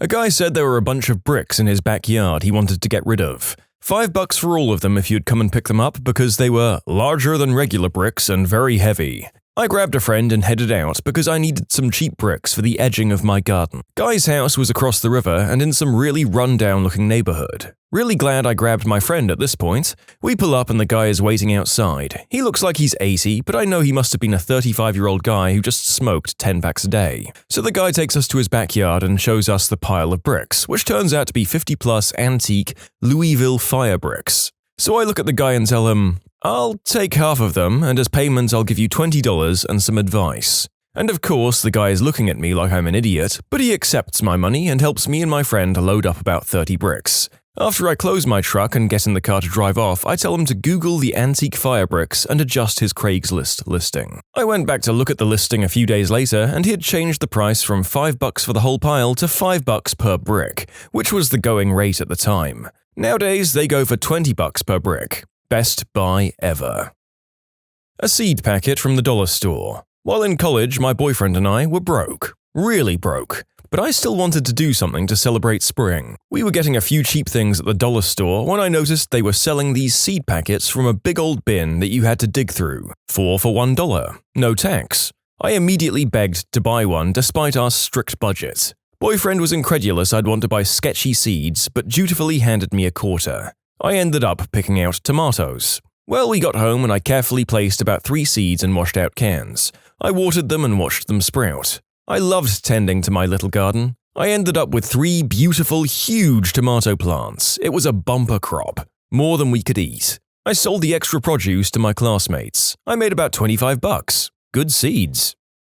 For the umpteenth time, the narrator is resisting the urge to buy a plot of land, some seeds, and live out his Stardew Valley dreams. Not yet, not yet. My dad bought me a flannel jacket for $2 from the equivalent of a dollar store in 1994. Wore it for everything you can think of. I wore it yesterday. Still going strong after 25 years. It's amazing that the jacket held up, yes, but special kudos to you for still being able to fit in it for 25 years. I was traveling from a different city straight into work, where my uniform was a white shirt with a conspicuously black bra. Wasn't stopping home, so I did stop on the first corner store I found and bought a $5 white bra that looked roughly my size, as they had nowhere to try them on, just to wear for one night at work. 10 out of 10, comfiest bra I ever owned. Wore it every day of my life for about a year. It gave in at some point, but it was still a $5 bra. But gosh darn, I dream of the day when all of my bras fit that well. I too have a bra of mystery. First strike, I brought it from a grocery store. Second strike, it was marked down to $2 and plastered with stickers reading, "Final sale, no returns. We're not liable if this kills you. I'm sure there are people who love you," and the like. Third strike, upon ringing it through, the cashier did a double take at the screen, looked at me with great concern, and asked if I was sure I wanted to buy it. After failing to self-combust and send me straight to hell, it wound up being one of the nicest bras I ever had. Wore it for 2 years before the inevitable underwire chest shanking. I still wonder what they thought was wrong with it.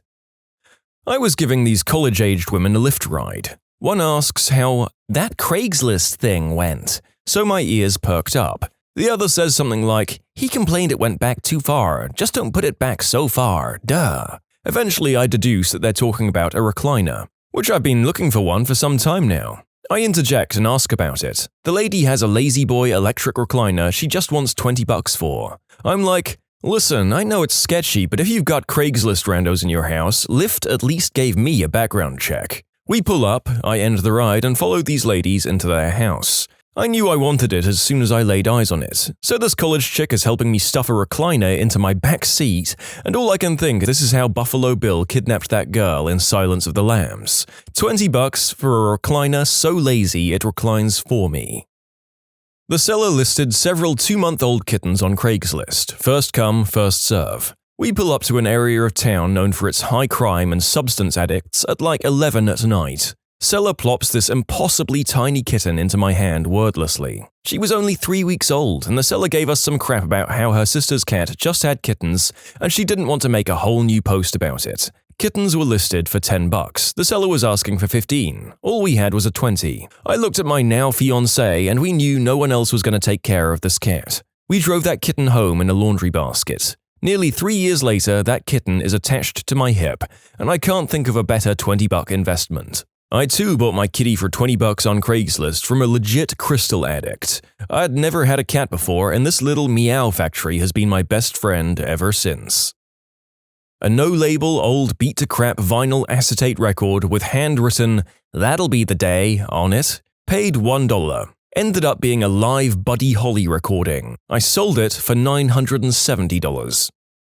I bought a blanket in Mexico in 1986 for $5. I still have it and it's super soft and comfy. It's been abused, washed, and other things, and it's still in great shape. $12 rain boots at Value Village. I've thrashed these things living in rural Alaska, and they're still totally watertight 2 years later. Stain removers from the dollar store are surprisingly effective. I bought a tub of toothpaste called Right Clean, and then when I looked closely, the cap said Colgate, so I'm guessing companies sell their excess supply to dollar stores and just relabel the contents. I work as a day laborer at a plant that made mayonnaise. We probably made 30 different brands of mayo, from store brands to national brands. They would stop the filling machine, we would change the bottles, caps, and labels, then keep right on running, putting the same stuff out of the same vats into all the different bottles. I heard the same thing from a person who worked in a green bean factory. They'd just slap a different label and keep it rolling. I bought a small turtle from a gas station in Florida when I was in the 1st grade. Max proudly lived until the end of my senior year. I am loving all the cute pet stories coming out of this story grouping. Honestly, I just assumed it would be all Walmart and eBay finds. At the end of a long road trip with some mates, I brought a $20 pair of sunglasses in a gas station just outside Chicago. They fit me better than any pair of sunglasses ever did or ever will, and they made me look awesome. For years, I constantly received compliments about them and was asked where I got them. I lost them after 5 long years and have hated myself for it ever since. They were so no-name they didn't even have a brand name on them at all. So I have no idea who made them. I have no way of finding that gas station either. I've literally spent hundreds of bucks trying to find sunglasses that came close to that perfect fit and style, but I can't. I randomly found a wedding videographer online and booked him for a very affordable rate for my wedding, assuming it wouldn't be very good quality. 2 weeks after the wedding, he emails me a high-quality, well-edited video. He had a drone I hadn't noticed because he was outside of the venue getting B-roll with it before I even started getting ready for my big day. I was floored, and now I recommend him to everyone who ever plans to get married, ever. To update, he's definitely upped his prices since then, and rightfully so, because he does great work. He did the videography from my wedding last summer. I drive cars so old they all still have tape decks. I bought this fake cassette tape with a headphone-style plug that comes off it. You put the tape in the player just like it was a cassette and plug the jack into your phone, and it uses the car's speaker system as an external speaker for the phone. I was so skeptical of it working because it was all of $5 and I've been using it at least 10 years and it works perfectly and beautifully. Plus bonus side-eye every time I pull it out to use it with someone new in the car. I bought a $17 toaster about 20 years ago and it's still going strong. I went to buy a used lawnmower and ended up buying their very old dog for $10. He had never been allowed indoors, never rode in a car, went to a park or had a bath. We had a good 5 years of firsts. Best $10 I ever spent. I bought a button-down shirt from the thrift store in the mid-90s and I still wear it today. The shirt is obviously even older. It doesn't have much wear on it either. I think it's made of rayon or something else. The brand is Kmart. They don't make them like they used to. A little $40 speaker set for my bedroom TV I got in 2006 and still works great in 2019. I bought a fake wood, plastic mantel clock from Value City for about $10 because I needed something for my first apartment. I received a surprising number of compliments on it and was asked more than once if it was a family heirloom because it looked so old. It also lasted for about 10 years until some movers broke it. I was kind of proud of displaying that stupid cheap clock. I was in a market in Shanghai, one of those ones that attracts foreigners with knockoffs of nice brands, where you're supposed to haggle a bit with the store owner. Walked into an electronics store looking for a portable speaker. Negotiated the store owner down over the JBL speaker that basically was the size of a thermos. I think she originally wanted 200 yuan for it, and I got it for 125. The exchange rate was about 6.5 yuan for $1, so it was about $21. The owner went out back and got a blank white box and an envelope. Inside the box was a blank speaker without decals. Decals were in the envelope. She then proceeded to put the decals on the speaker in front of me, using tweezers for precision. This was my very first time in China, so it really caught me off guard. The speaker is actually amazing, very loud, 6 to 8 hours battery life, and perfect for storing in a cup holder. I mostly use it on a golf course, which is perfect. You can submit your own stories to be featured here on the channel. The story submission link is in the description below. And if you want to listen to some vibey music in the background, check out easymode, also linked below, and subscribe.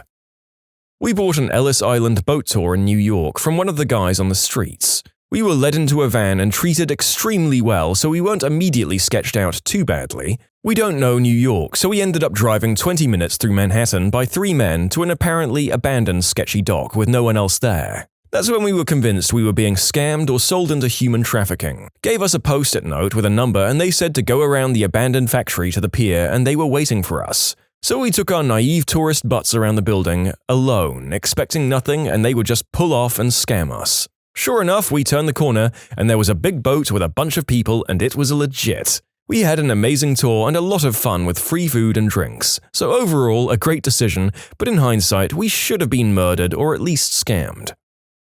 I risked a huge box of magic cards. I spent around $200. It easily came out to about $2,000 or $3,000 worth. This box was just a random pickup on the internet from Craigslist. My best purchase of magic cards was a store under new management. I went in with my 2 elementary school-aged sons, as a mother that taught them to play, and I asked to purchase the 2 large boxes in bulk. But because they had not had time to catalog their cards, they agreed on 10 cents a piece. At least 2 of the cards combined were valued at $80, and I bought hundreds. It's been some years since I've played, at least 3 or 4 years since I've purchased any. I wonder how much they're valued at, but I don't have the heart to part from them. I started playing in '97, and I have cards prior to that. Fugly or sad and misshapen potted plants from the grocery store. They just need some love, and it's so fun to see them grow. This person is a dark mirror of the narrator who consistently buys nice plants and proceeds to kill them all over a period of weeks. Teach me your secrets, internet person. A $27 dashcam. I got it off Amazon. Its shaper image included an SD card and was $27. I thought it was going to be a waste. It wasn't. I have it on whenever I drive. Turns on automatically. Records automatically. You can turn auto rewrite on or off. Has a high-quality camera, infrared LEDs for nighttime driving, and the mounting mechanism works great. It's stable and has never fallen. It's not 4K recording, but it's 1080, high 120 FPS, and was $27. When some others can run up into the high hundreds, 10 out of 10 would buy again. 10 out of 10 would gift to someone. It actually works great and was $27. My dog was a stray, adopted by a couple but returned because he was too high energy. So his adoption fees were 50%, the best $45 I've ever spent.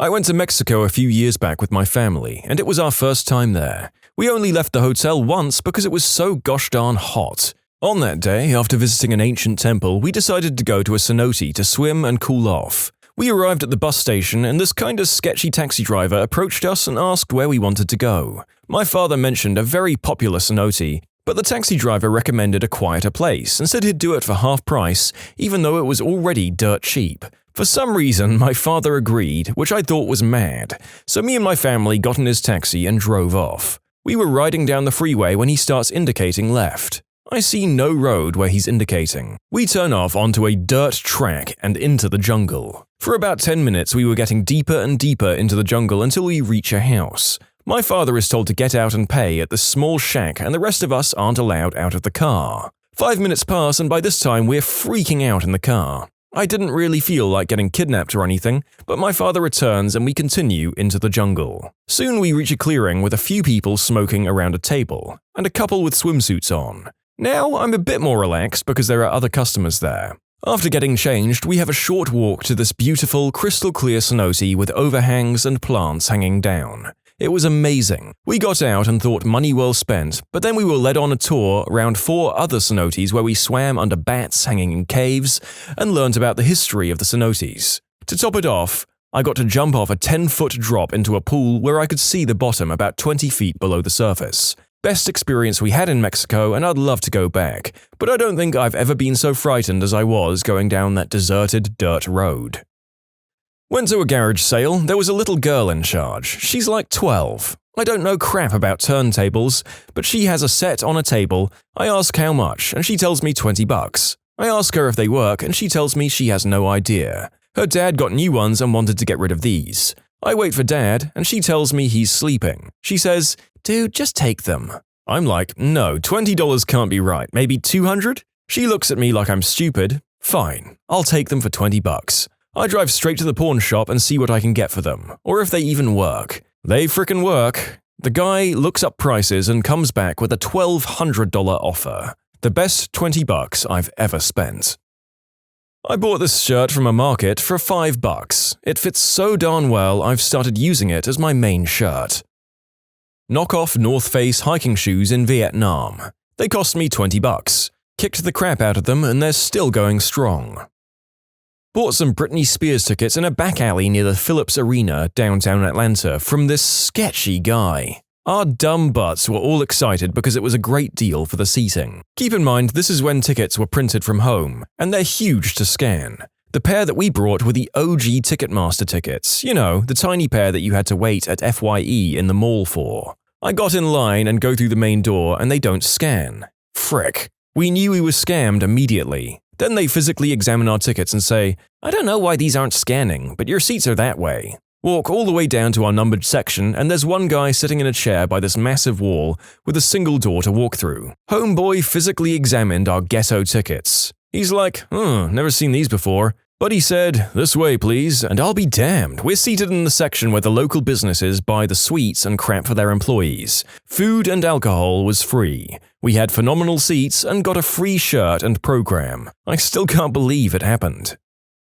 Not my purchase, but still one of the best. My brother gifted me a Snuggie one year for Christmas. I had painstakingly tracked down a bootleg album he wanted, and he got me a buy one, get one free Snuggie. I didn't speak to him for weeks. I've routinely used that damn Snuggie for every camping trip I've been on for the last 7 years, and I'll tell you it's become the most useful gift I've ever gotten.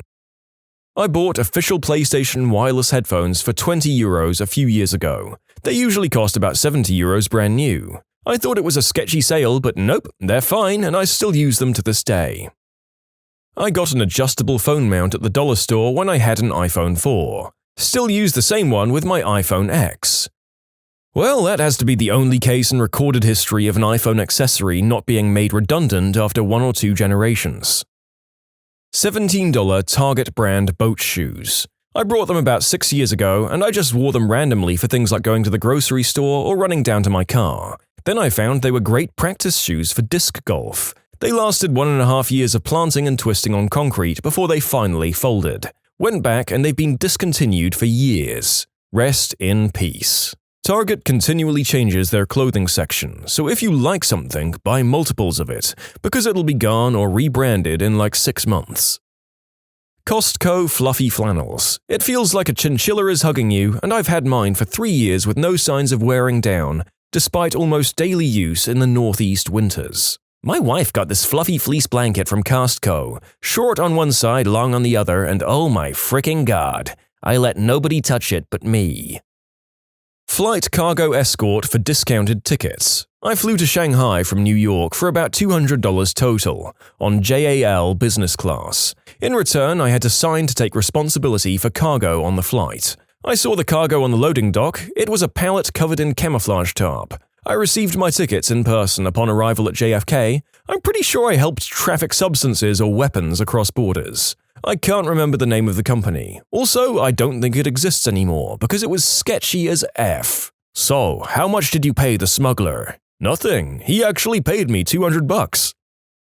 This bamboo back scratcher my wife got me for $3 like 15 years ago. It's right here next to me. I use it to scratch my back, gesticulate when I pontificate, fend off my cats, annoy my cats, and use as a tuning fork to make strange noises to annoy my wife. I joke that in the event of a house fire, this back scratcher is the only thing besides my wife and cats that I'd take with me. That's not a joke though, I really would go for it first.